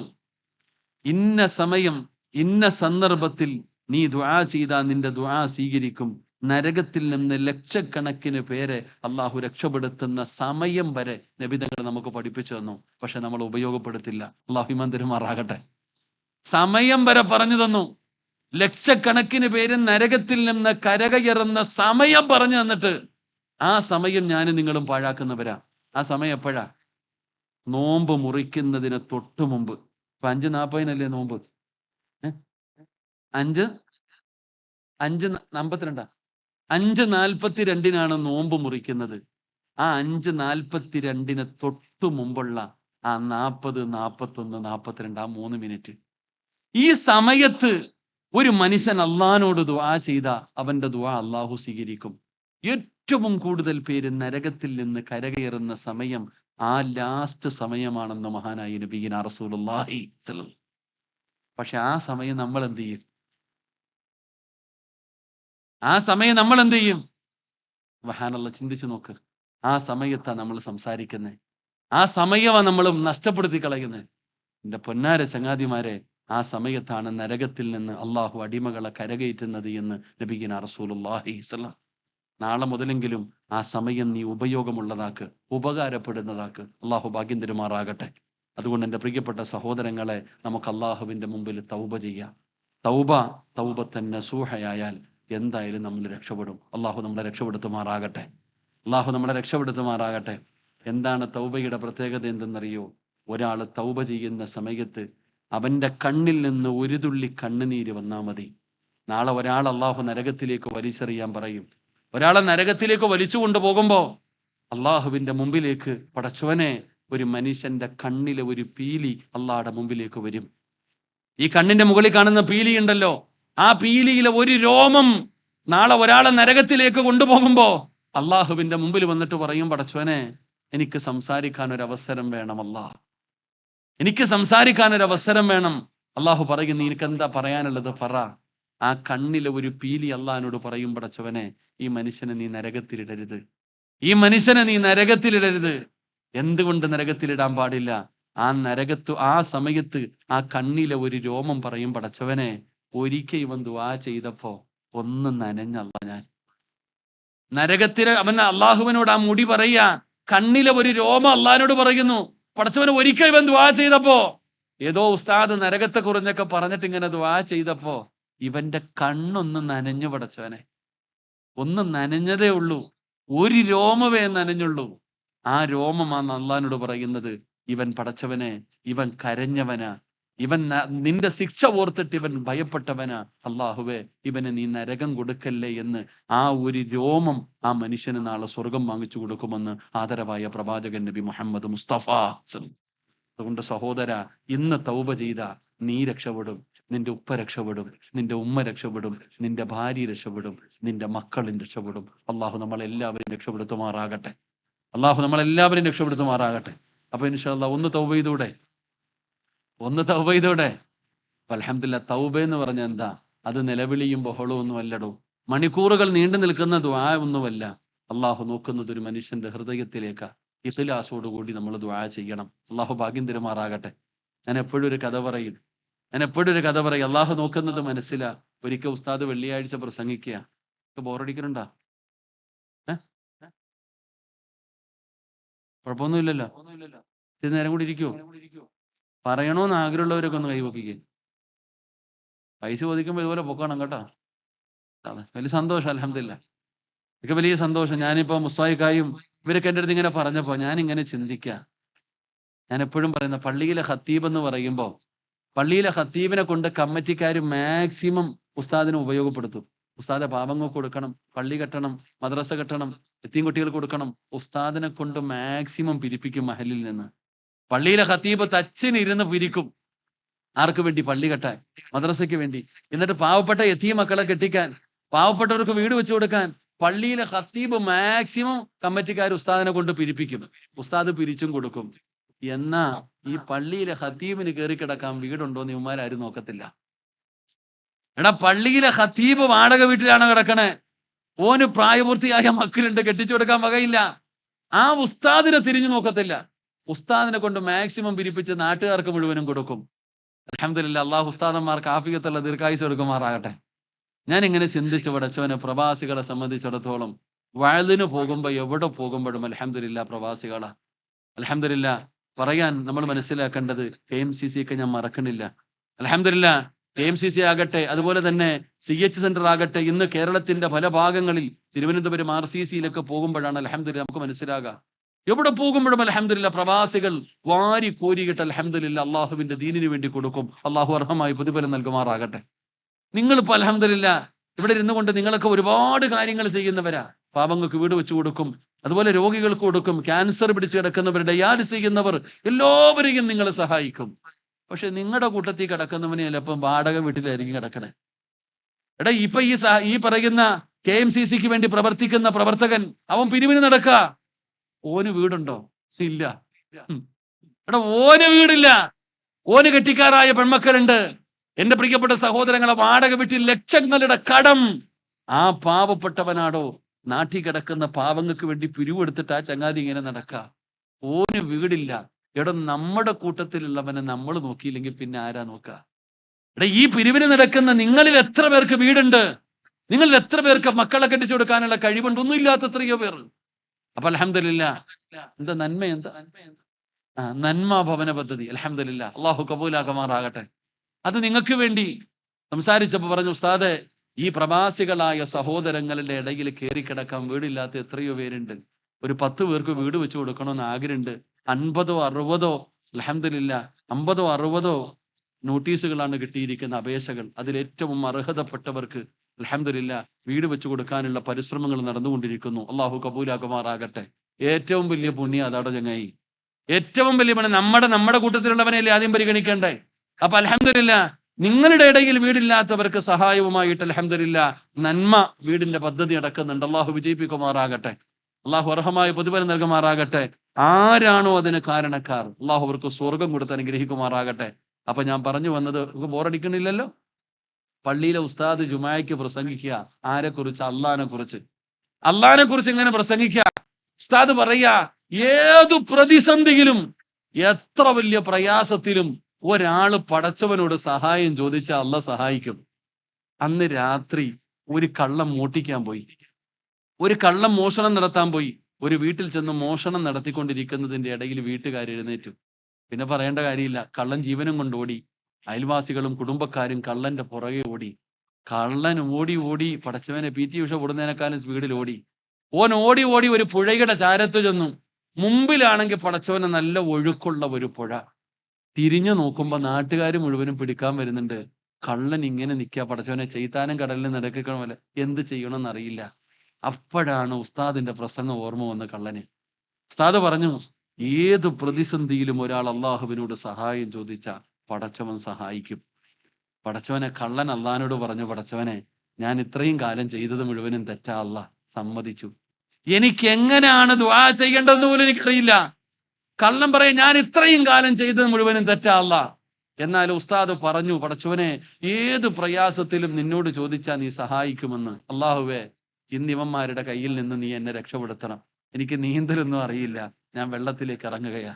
ഈ കള്ളൻ അള്ളഹാനോട് പറഞ്ഞു, പടച്ചവനെ ഞാൻ ഇവരുടെ മുമ്പിൽ നിന്ന് എന്നെ നീ രക്ഷപ്പെടുത്തണം, ഞാൻ വെള്ളത്തിലേക്ക് ഇറങ്ങാ അല്ലാ. നിന്നിൽ ഞാൻ പ്രതീക്ഷ വെക്കുന്നു, നീ എന്നെ കൈവിടരുത് പടച്ചവനെ. ഇനി ഒരിക്കലും ഞാൻ മോഷ്ടിക്കുകയില്ല അല്ലാ. ബിസ്മീം പറഞ്ഞ് വെള്ളത്തിലേക്ക് ഇറങ്ങി. റോഡിൽ കൂടെ നടന്നു പോകുന്നത് പോലെ കള്ളൻ വെള്ളത്തിന്റെ മുകളിലൂടെ നടന്ന് അക്കരയിൽ പോയി രക്ഷപ്പെട്ടു. കള്ളന് സമാധാനമില്ല. കള്ളൻ നേരം വെളുത്തു നേരെ പള്ളിയിൽ പോയി ഖതീബിനെ കണ്ടു. ഉസ്താദ്, നിങ്ങൾ പറഞ്ഞത് സത്യമാ. ഇന്നലെ രാത്രി ഇങ്ങനെ ഒരു സംഭവം ഉണ്ടായി. ഞാൻ നിങ്ങൾ പറഞ്ഞ ആ ഒരു വിശ്വാസത്തിൽ എന്റെ റബ്ബിനോട് ഞാൻ ആത്മാർത്ഥമായിട്ട് പറഞ്ഞു, ഉസ്താദെ ഞാൻ വെള്ളത്തിന്റെ മുകളിലൂടെ നടന്നുപോയി. കള്ളൻ ഇതെല്ലാം പറഞ്ഞിട്ട് അങ്ങ് പോയി. ഉസ്താദിനാണെങ്കിൽ സമാധാനമില്ല. ഉസ്താദിന് ഇത് കേട്ടിട്ട് ഇങ്ങനെ ടെൻഷൻ. ഉസ്താദ് വൈകുന്നേരം നിശായൊക്കെ കഴിഞ്ഞിട്ട് ഇങ്ങനെ കിടക്കാൻ സമയമായപ്പോ, പടച്ചവനെ ഒരു കള്ളൻ വെള്ളത്തിന്റെ മുകളിൽ കൂടെ നടന്നിരിക്കുന്നു. ഉസ്താദ് നേരെ എഴുന്നേറ്റ് പുഴയുടെ ചാരത്ത് പോയി. എന്നിട്ട് പടച്ചവനോട് പറഞ്ഞു, അല്ലാ ഇന്നലെ രാത്രി ഒരു കള്ളനെ നീ വെള്ളത്തിന്റെ മുകളിലൂടെ നടത്തി. ഞാൻ നിന്റെ ഇൽമു പഠിച്ച ആലിമ അല്ലാ, എന്നെയും നടത്തണേ റബ്ബേ. ഇറങ്ങിയത് മാത്രമേ ഓർമ്മയുള്ളൂ. അള്ളാഹു കാത്തിരക്ഷിക്കുമാറാകട്ടെ. ഉസ്താദ് വെള്ളത്തിൽ ഇറങ്ങിയത് മാത്രമേ ഉസ്താദിന് ഓർമ്മയുള്ളൂ. അപ്പൊ നമ്മൾ മനസ്സിലാക്കേണ്ടത് എന്താ? ആ കള്ളന്റെ ഇഖ്ലാസ് പോലും ഉസ്താദിനില്ലാതെ പോയി. എന്റെ പ്രിയപ്പെട്ടവരെ, ഉസ്താദിന്റെ മനസ്സിൽ എന്നെ നമ്മൾ ചിന്തിക്കേണ്ടത്, ഈ കാലഘട്ടം നമ്മൾ വളരെ ഭയപ്പെടേണ്ട കാലഘട്ടമാണ്. എന്റെ പ്രിയപ്പെട്ട സഹോദരങ്ങളെ, ഏറ്റവും കൂടുതൽ സൂക്ഷിക്കേണ്ടത് ഉസ്താദന്മാരെ ആകുന്ന കാലമാണ്. അള്ളാഹു കാത്തിരക്ഷിക്കുമാറാകട്ടെ. അള്ളാഹു കാത്തിരക്ഷിക്കുമാറാകട്ടെ. എൻ്റെ ഒരു ചെറുപ്പക്കാരൻ ചോദിച്ചു, ഉസ്താദ് നിങ്ങളൊക്കെ വഴുതു പറയുന്നു, പക്ഷെ ഈ പിഴപ്പിക്കുന്നത് ഉസ്താദന്മാരെ തന്നെ. എല്ലാ നേതൃത്വത്തിലും ഉസ്താദന്മാരുണ്ടല്ലോ, എല്ലാ കാര്യത്തിലും അതാ ഈ പെണ്ണുങ്ങളൊക്കെ മനസ്സിലാക്കണം. ഒരു തൊപ്പിയും താടിയും ഷാള് വിട്ട ഉസ്താദ് ആകത്തില്ല. ചിന്തിക്കേണ്ട ചില കാര്യങ്ങളുണ്ട്. എപ്പോഴും നേരായ വഴികൾ. ആകാശത്തിന്റെ കീഴിൽ നടക്കുന്നതിൽ ഏറ്റവും നല്ല മനുഷ്യൻ ആലിമാണെന്ന് മഹാനായ നബിയിന റസൂലുള്ളാഹി. ആകാശത്തിന്റെ കീഴിൽ നടക്കുന്നതിൽ ഏറ്റവും നല്ല മനുഷ്യൻ ആരാ? നിങ്ങൾ പറയൂല, ആരാപ്പാ? കേൾക്കാനുള്ള കൊതി കൊണ്ട് ആരാ? ആകാശത്തിന്റെ കീഴിൽ നടക്കുന്നതിൽ ഏറ്റവും നല്ല മനുഷ്യൻ ആരാ? ആലിമ്. അള്ളാഹു ഞങ്ങളൊക്കെ ആ കൂട്ടത്തിൽ പെടുത്തുമാറാകട്ടെ. ഏറ്റവും തലതിരിഞ്ഞവൻ ആരാ? ധൈര്യമായിട്ട് പറഞ്ഞോ, ആരാ? ആലിമ്. അള്ളാഹു കാക്കുമാറാകട്ടെ. ഏറ്റവും നല്ലവനും ആലിമ, ഏറ്റവും തലതിരിഞ്ഞവനും ആലിമ. അതാ മനസ്സിലാക്കേണ്ട കാര്യം. വീട് ഉദ്ഘാടനം ചെയ്യാൻ, കട ഉദ്ഘാടനം ചെയ്യാൻ ആരെ വിളിക്കും? ഉസ്താദിനെ വിളിക്കൂലേ? വീട് കുറ്റിയടിക്കാൻ, ഏത് കാര്യം ഉദ്ഘാടനം ചെയ്യാൻ വേണ്ടി ആരെയാ വിളിക്കുന്നത്? ഉസ്താദന്മാരെ വിളിക്കും. നല്ല കാര്യവാ. അള്ളാഹു ബർക്കത്ത് ചെയ്യുമാറാകട്ടെ. നരകത്തെ നാളെ ഉദ്ഘാടനം ചെയ്യുന്നത് ഉസ്താദിന്റെ ശരീരം വെച്ചിട്ടാണെന്ന് മഹാനായ നബിയിന റസൂലുള്ളാഹി.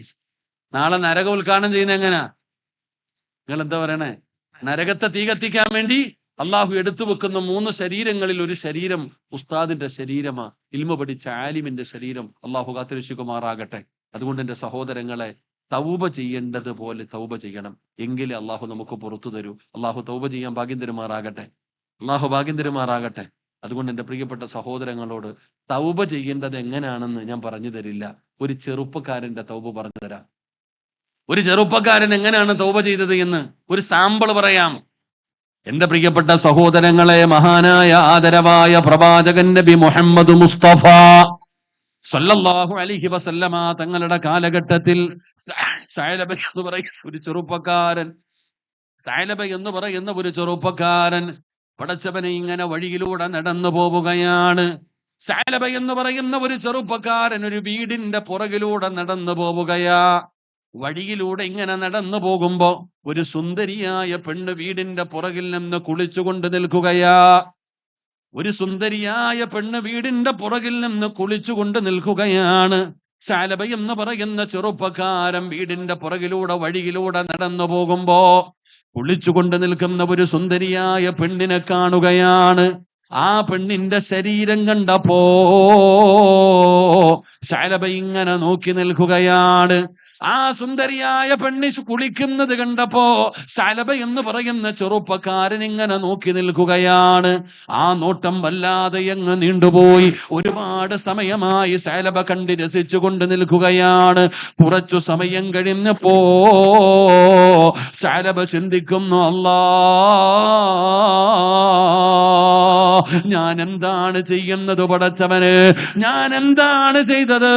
ഒരു പെണ്ണിന്റെ ശരീരം ഞാൻ കണ്ടല്ല റബ്ബേ, ഞാൻ വ്യഭിചാരിയായി പോയല്ലോ അല്ലാ, ഞാൻ വ്യഭിചാരിയായി പോയല്ലോ അല്ലാ, ഞാൻ നരകത്തിലാണല്ലോ അല്ലാ, ഞാൻ നരകത്തിലാണല്ലോ അല്ലാ. പടച്ചവൻ, ഇനി എങ്ങനെയാണ് ഞാൻ നബിതങ്ങളുടെ മുമ്പിൽ പോകുന്നത്? ഈ വ്യഭിചരിച്ച ഈ വ്യഭിചാരം കണ്ട കണ്ണുമായി ഇനി എങ്ങനെയാണ് ഞാൻ മുത്തുനബിയുടെ മുമ്പിൽ പോകുന്നത്? അള്ളാന്റെ റസൂലിനെ എന്നെ കണ്ടാ മനസ്സിലാകുമല്ലോ. സഅലബ കരയുകയാണ്, സഅലബ കരയുകയാണ്. പടച്ചവനെ, ഭ്രാന്ത് പിടിച്ചവനെ പോലെ നിലവിളിച്ചുകൊണ്ട് ഓടുകയാണ്. നേരെ മരുഭൂമിയിലേക്ക് ചെന്നു, മണ്ണുവാരി ശരീരത്തിലിടുകയാണ്. അല്ലാ, ഞാൻ നരകത്തിലാണല്ലോ റബ്ബേ, വ്യഭിചരിച്ചല്ലോ അല്ലാ. സഅലബ കരയാൻ തുടങ്ങി. മരുഭൂമിയിലും മലഞ്ചെരുവിലൂടെ കരഞ്ഞുകൊണ്ട് നടക്കുകയാണ്. ഒരു ദിവസമല്ല, ഒരാഴ്ചയല്ല, രണ്ടാഴ്ചയല്ല, മൂന്നാഴ്ചയല്ല. പിന്നെ സഅലബ ഒരാളും കണ്ടിട്ടില്ലടോ. സഅലബ എന്ന് പറയുന്ന ചെറുപ്പക്കാരനെ പിന്നെ ഒരാളും കണ്ടിട്ടില്ല. പടച്ചവനെ, മലഞ്ചെരുവിലൂടെ നിലവിളിച്ച് കരഞ്ഞുകൊണ്ട് നടക്കുകയാണ്. 40 ദിവസമായി, 40 ദിവസമായി. അല്ലാഹുവിന്റെ പ്രവാചകൻ സ്വല്ലല്ലാഹു അലൈഹി വസല്ലമ തങ്ങൾ കിടന്നുറങ്ങുമ്പോ അതാ വരുന്ന മുഖറബുൽ അംലാഖു മലക്ക് ജിബ്രീൽ അലൈഹിസ്സലാം അല്ലാഹുവിന്റെ പ്രവാചകന്റെ മുമ്പിലേക്ക് കടന്നു വരികയാണ്. യാ റസൂലല്ലാഹ്, അല്ലാഹുവിന്റെ നബിയേ, അങ്ങയുടെ ഉമ്മത്തിൽപ്പെട്ട സഅലബ എന്ന് പറയുന്ന ചെറുപ്പക്കാരൻ നരകത്തെ ഭയന്നുകൊണ്ട് കരഞ്ഞുകൊണ്ട് നടക്കുകയാണ്. അവന്റെ തൗബ അല്ലാഹു സ്വീകരിച്ചെന്ന് പറയണേ നബിയേ. എന്റെ പ്രിയപ്പെട്ട ചെറുപ്പക്കാരാ, അല്ലാഹു ജിബ്രീലിനെ പറഞ്ഞു വിടണമെങ്കിൽ, അല്ലാഹു ജിബ്രീലിനെ പറഞ്ഞു വിടണമെങ്കിൽ എത്ര കരഞ്ഞിട്ടുണ്ടാകും സഹോദരാ? എങ്ങനെയായിരിക്കും തൗബ ചെയ്തിരിക്കുന്നത്? അല്ലാഹുവിന്റെ റസൂലിന്റെ മുമ്പിൽ ജിബ്രീൽ വന്ന് പറഞ്ഞു കൊടുക്കുകയാണ്. പിറ്റേ ദിവസം സുബഹി നമസ്കാരം കഴിഞ്ഞപ്പോ അല്ലാഹുവിന്റെ റസൂൽ ചോദിക്കുന്നു, സഅലബ എവിടെ? സഅലബ എവിടെ? യാ റസൂലല്ലാഹ്, എവിടെയാണെന്നറിയില്ല നബിയേ. നബിയെ, ആഴ്ചകളായി കാണാനില്ല. അല്ലാഹുവിന്റെ പ്രവാചകൻ ഉമർ തങ്ങളെ വിളിക്കുകയാണ്, സൽമാനുൽ ഫാരിസിയെ വിളിക്കുകയാണ്. എന്നിട്ട് പറഞ്ഞു, എവിടെയുണ്ടെങ്കിലും സഅലബയെ വിളിച്ചു കൊണ്ടുവരണം. രണ്ടുപേരോട് നബി തങ്ങൾ പറയുകയാണ്. ഉമർ തങ്ങളും സൽമാൻ തങ്ങളും തിരഞ്ഞിറങ്ങുകയാണ്. പടച്ചവനെ, സുബഹി നമസ്കാരം കഴിഞ്ഞ് പള്ളിയിൽ നിന്നിറങ്ങിയ രണ്ടുപേരും സഅലബയെ തിരഞ്ഞു നടക്കുകയാണ്. ഉച്ചയായടോ, കാണുന്നില്ല സഅലബയെ, എവിടെയാണെന്നറിയില്ല. അങ്ങനെ മരുഭൂമിയിലും മലഞ്ചെരുവിലൂടെ നടന്നു പോകുമ്പോ ഒരാട്ടിടയനായ മനുഷ്യനെ കാണുകയാണ്. ഒരാട്ടിടയനായ മനുഷ്യനെ കാണുകയാണ്. ഉമർ തങ്ങൾ ചോദിക്കുന്നു, നിങ്ങൾ ആടുമായി പല പല മലഞ്ചെരുവിലും പോകുന്നവനാണല്ലോ, എവിടെയെങ്കിലും സഅലബയെ കണ്ടിട്ടുണ്ടോ? എവിടെയെങ്കിലും സഅലബയെ കണ്ടിട്ടുണ്ടോ? ആ ആട്ടിടയനായ മനുഷ്യൻ പറയുന്നു, സഅലബയാണോ എന്ന് എനിക്കറിയില്ല. ഇന്ന സ്ഥലത്ത് ആടുമായിട്ട് കടന്നു പോയപ്പോ അതാ മുടിയൊക്കെ ജടപിടിച്ച കീറിപ്പറഞ്ഞ വസ്ത്രവുമായി ഒരു ചെറുപ്പക്കാരൻ മണ്ണിൽ കിടന്ന് നിലവിളിക്കുകയാ, മണ്ണിൽ കിടന്ന് കരയുകയാ. എന്നെ കണ്ടപ്പം മലയുടെ മുകളിലേക്ക് ഓടിപ്പോയി. ചിലപ്പോ നിങ്ങൾ തിരയുന്ന മനുഷ്യൻ അവനായിരിക്കാം. ഉമർതങ്ങൾ സ്ഥലം ചോദിക്കുകയാണ്. അങ്ങനെ ഉമർതങ്ങളും സൽമാനുതങ്ങളും ആ പറഞ്ഞ മലഞ്ചെരുവിലേക്ക് ചെല്ലുമ്പോ സുബ്ഹാനല്ലാഹ്, മലയുടെ മുകളിൽ നിന്നിറങ്ങി വരികയാണ്. യുവത്വത്തിന്റെ നടുവിലൂടെ നടന്നു പോകുന്ന സുന്ദരനായ സഅലബ എന്ന് പറയുന്ന ചെറുപ്പക്കാര് വസ്ത്രങ്ങളൊക്കെ കീറിപ്പറഞ്ഞു, മുടിയൊക്കെ ജട പിടിച്ചു, എല്ലും തോലുമായി അല്ലാഹുവേ ഇറങ്ങി വന്നിട്ട് പടുത്തു കിടക്കുന്ന മണ്ണുവാരി തന്റെ ശരീരത്തിൽ ഇട്ടുകൊണ്ട് കരയുന്നു. അല്ലാ, നരകത്തിലാണല്ലോ അല്ലാ, തെറ്റു ചെയ്തു പോയല്ലോ അല്ലാ, പടച്ചവരെ മരിക്കാൻ എനിക്ക് ധൈര്യമില്ല റബ്ബേ, മരിച്ചാ മതിയായിരുന്നു പടച്ചവരെ, നീ എന്നെ മരിപ്പിച്ചാ മതിയായിരുന്നു പടച്ചവര്, ഞാൻ നരകത്തിലാണ് റബ്ബേ. ഖസറത് ദുനിയാ വല്ലാഖിറ. സഅലബ പടുത്ത് കിടക്കുന്ന മണ്ണുവാരി തലയിലൂടെ ഇട്ടുകൊണ്ട് കിടന്ന് കരയുകയാണ്. എനിക്ക് നരകം പേടിയാ പടച്ചവര്, എങ്ങനെ വരും റബ്ബേ, എങ്ങനെ വരും റബ്ബേ, നിന്റെ മുമ്പിൽ ഞാൻ എങ്ങനെ വന്ന് നിൽക്കും പടച്ചവര്. സഅലബ കിടന്ന് കരയുകയാണ്. ഉമർ തങ്ങൾ വിളിക്കുന്നു സഅലബ, അല്ലാഹുവിന്റെ റസൂൽ വിളിക്കുന്നു സഅലബ, മുത്തുനബി തന്നെ വിളിക്കുന്നു സഅലബ.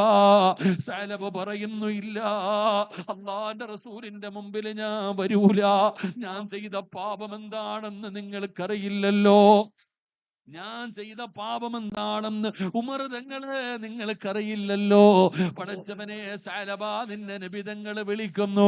സഅലബ പറഞ്ഞു, ഞാൻ വരൂല, നിങ്ങൾക്ക് വേണമെങ്കിൽ എന്റെ കാലിൽ കയറ് കെട്ടിയിട്ട് ഈ മണ്ണിലൂടെ വലിച്ചിടച്ചു കൊണ്ടുപോക്കോ, സഅലബ വരൂല. ഉമർ തങ്ങൾ ചോദിക്കുന്നു, സഅലബ എന്നെ അറിയില്ലേ സഅലബ? അല്ലാഹുവിന്റെ റസൂൽ വിളിക്കുന്നു സഅലബ. സഅലബയ്ക്കറിയാ ഉമർ കൊണ്ടുപോകുമെന്ന്. അവസാനം സഅലബ പറയുകയാണ്, ഞാൻ വരാം, ഒരു കണ്ടീഷൻ ഉണ്ട്, എന്നെ നിസ്കരിക്കുന്ന സമയത്ത് വേണം കൊണ്ടുപോകാൻ, മസ്ജിദ് നബവിയിൽ നമസ്കാരം നടക്കുമ്പോഴേ എന്നെ കൊണ്ടുപോകാവൂ. അങ്ങനെ സമ്മതിക്കുകയാണ്. അവസാനം വൈകുന്നേര സമയത്ത് മസ്ജിദ് നബവിയിലേക്ക് കടന്നു വരുമ്പോ പടച്ചവരെ നമസ്കാരത്തിന് ഇഖാമത്ത് കൊടുക്കുകയാ. എല്ലാവരും പള്ളിക്കകത്ത് കയറി ഒന്നുപെടുത്തുകൊണ്ട് നമസ്കരിക്കാൻ പള്ളിയുടെ മുമ്പിലേക്ക് കടന്നു ചെല്ലുമ്പോ അല്ലാഹുവിന്റെ റസൂൽ അവിടെ നിന്ന് ഓതിയ സൂറത്തേതാ, നബി തങ്ങൾ ഇമാമത്ത് നിൽക്കുകയാണ്. സഅലബ പള്ളിയിലേക്ക് കടന്നു ചെല്ലുമ്പോ അല്ലാഹുവിന്റെ റസൂൽ ഓതുന്ന സൂറത്തേതെന്നറിയോ? അൽഹാകുമുത് തകാസുർ ഹത്താ സുർതുമുൽ മഖാബിർ കല്ലാ സൗഫ തഅലമൂന സുമ്മ കല്ലാ സൗഫ തഅലമൂൻ. അല്ലാഹുവിന്റെ റസൂൽ അവിടുന്ന് ഓതുകയാണ്, കല്ലാ സൗഫ തഅലമൂന സുമ്മ കല്ലാ സൗഫ തഅലമൂൻ. സഅലബ ബോധം കെട്ട് വീണടോ ഒരൊറ്റ ആയത്ത് കേട്ടപ്പോ. കല്ലാ സൗഫ തഅലമൂന സുമ്മ കല്ലാ സൗഫ തഅലമൂൻ. ഈ ആയത്ത് കേൾക്കുമ്പോ പിടഞ്ഞ് താഴെ വീഴുകയാണ്. നമസ്കാരം കഴിഞ്ഞു. അല്ലാഹുവിന്റെ പ്രവാചകൻ അടുത്ത് വന്ന് സഅലബയ്ക്ക് കുടിക്കാൻ വെള്ളം കൊടുത്തു. നബി തങ്ങൾ ചോദിക്കുന്നു, സഅലബ ഇതെന്ത് കോലബാ സഅലബ? എവിടെയായിരുന്നു സഅലബ? കുടുംബം മുഴുവനും സങ്കടത്തിലാണ് സഅലബ. അല്ലാഹു നിനക്ക് പുറത്തു തന്നിരിക്കുന്നു സഅലബ. സൽമാൻ തങ്ങളോട് പറഞ്ഞു വീട്ടിൽ കൊണ്ടുവിടാൻ. സൽമാൻ തങ്ങളാണ് വീട്ടിൽ കൊണ്ടുവിട്ടത്. എന്റെ പ്രിയപ്പെട്ട ചെറുപ്പക്കാരാ, 7 ദിവസം കഴിഞ്ഞു. 8ാമത്തെ ദിവസം സൽമാൻ തങ്ങൾ മുത്തുനബിയുടെ ചാരത്തേക്ക് ഓടി വരുന്നു. നബിയേ, സക്കറാത്തിന്റെ അവസ്ഥയിലാണ് നബിയേ, അങ്ങ് പറഞ്ഞു വിട്ടിട്ടും ഭക്ഷണം കഴിക്കാറില്ല, ഉറങ്ങാറില്ല, രാവും പകലും വീടിന്റെ അകത്ത് കിടന്ന് നിലവിളിയാട്. പടച്ചവനെ, നബിതങ്ങളെ സമാധാനിപ്പിച്ചിട്ട് വിട്ടിട്ടും ആ ചെറുപ്പക്കാരന് സമാധാനമില്ല. തെറ്റു ചെയ്തു പോയല്ലോ റബ്ബേ. വീടിന്റെ അകത്ത് കിടന്ന് കരഞ്ഞു കരഞ്ഞു മരണത്തോട് മല്ലടിച്ചു കൊണ്ട് കിടക്കുകയാണ്. നബിതങ്ങളോട് വിളിക്കുന്നു, വാ നബിയേ. അല്ലാഹുവിന്റെ പ്രവാചകന് സൽമാൻ തങ്ങളും പോവുകയാണ്. സഅലബയുടെ വീട്ടിലേക്ക് കടന്നു ചെല്ലുമ്പോ മരണത്തോട് മല്ലടിച്ചുകൊണ്ട് കിടക്കുകയാണ്. നബിതങ്ങൾ അടുത്തു ചെന്നു, സഅലബാന്റെ ചാരത്തു ചെന്നു. അള്ളാന്റെ റസൂലിന് മനസ്സിലായി, അള്ളാന്റെ റസൂലിന് മനസ്സിലായി സക്കറാത്തിന്റെ അവസ്ഥയാണെന്ന്. നബിതങ്ങൾക്ക് മനസ്സിലായടോ. അള്ളാഹുവിന്റെ പ്രവാചകന് സഅലബയുടെ തലയുടെ ഭാഗത്തിരിക്കുകയാണ്. എന്നിട്ട് മുത്തുനബി സഅലബയുടെ തലയെടുത്തു അള്ളാഹുവിന്റെ പ്രവാചകന്റെ മടിത്തട്ടിലേക്ക് വെക്കുമ്പോ സഅലബ തലവലിക്കുകയാ. അവിടുന്ന് തലവലിച്ച് താഴെയിടുകയാ. നബിതങ്ങൾ ചോദിച്ചു, സഅലബാ, ഇഷ്ടമായില്ലേ സഅലബാ? ഞാൻ നിന്റെ തല പിടിച്ചു മടിയിൽ വെച്ചത് നിനക്കിഷ്ടമായില്ലേ?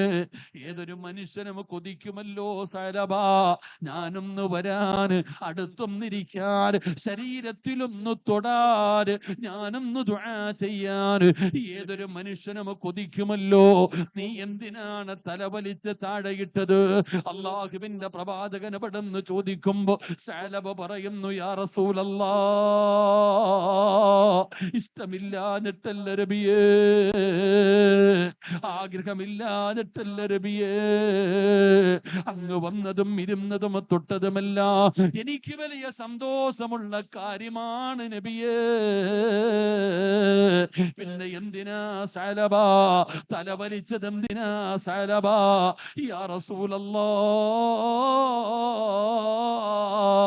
അങ്ങയുടെ മടിയിൽ കിടന്നു മരിക്കാൻ എനിക്ക് അർഹതയില്ല നബിയേ. ഞാൻ പാപിയാണ് നബിയേ, ഞാൻ പാപിയാണ് നബിയേ.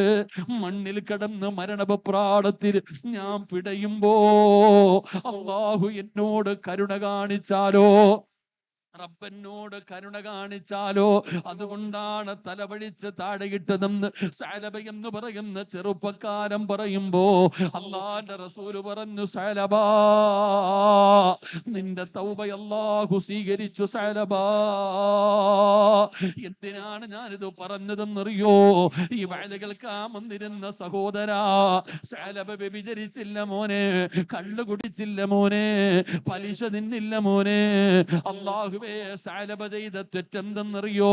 വഴിയിലൂടെ നടന്നു പോയപ്പോ കുളിച്ചുകൊണ്ടിരുന്ന ഒരു പെണ്ണിന്റെ ശരീരമൊന്ന് നോക്കിയതിന്റെ പേരിൽ 48 ദിവസം അല്ലാഹുവേ പട്ടിണി കിടന്ന് കരഞ്ഞു കരഞ്ഞു ദുആ ചെയ്തു അവസാനം നെഞ്ചുപൊട്ടിയിട്ട് ലോകത്തോട് വിട പറഞ്ഞു എന്ന് ചരിത്രം പറയുമ്പോ ഇതിനാ തൗബ എന്ന് പറയുന്നത്, ഇതിനാണ് തൗബ എന്ന് പറയുന്നത്.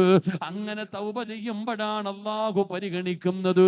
അതുകൊണ്ട് എന്റെ പ്രിയപ്പെട്ടവരോട് പറയുകയാ, മലക്കുകൾ ആമീൻ പറയുന്ന മജ്‌ലിസാ, ഒരുപാട് നന്മകൾ ചെയ്ത മജ്‌ലിസാ, ഇഫ്താർ നടന്ന മജ്‌ലിസാ.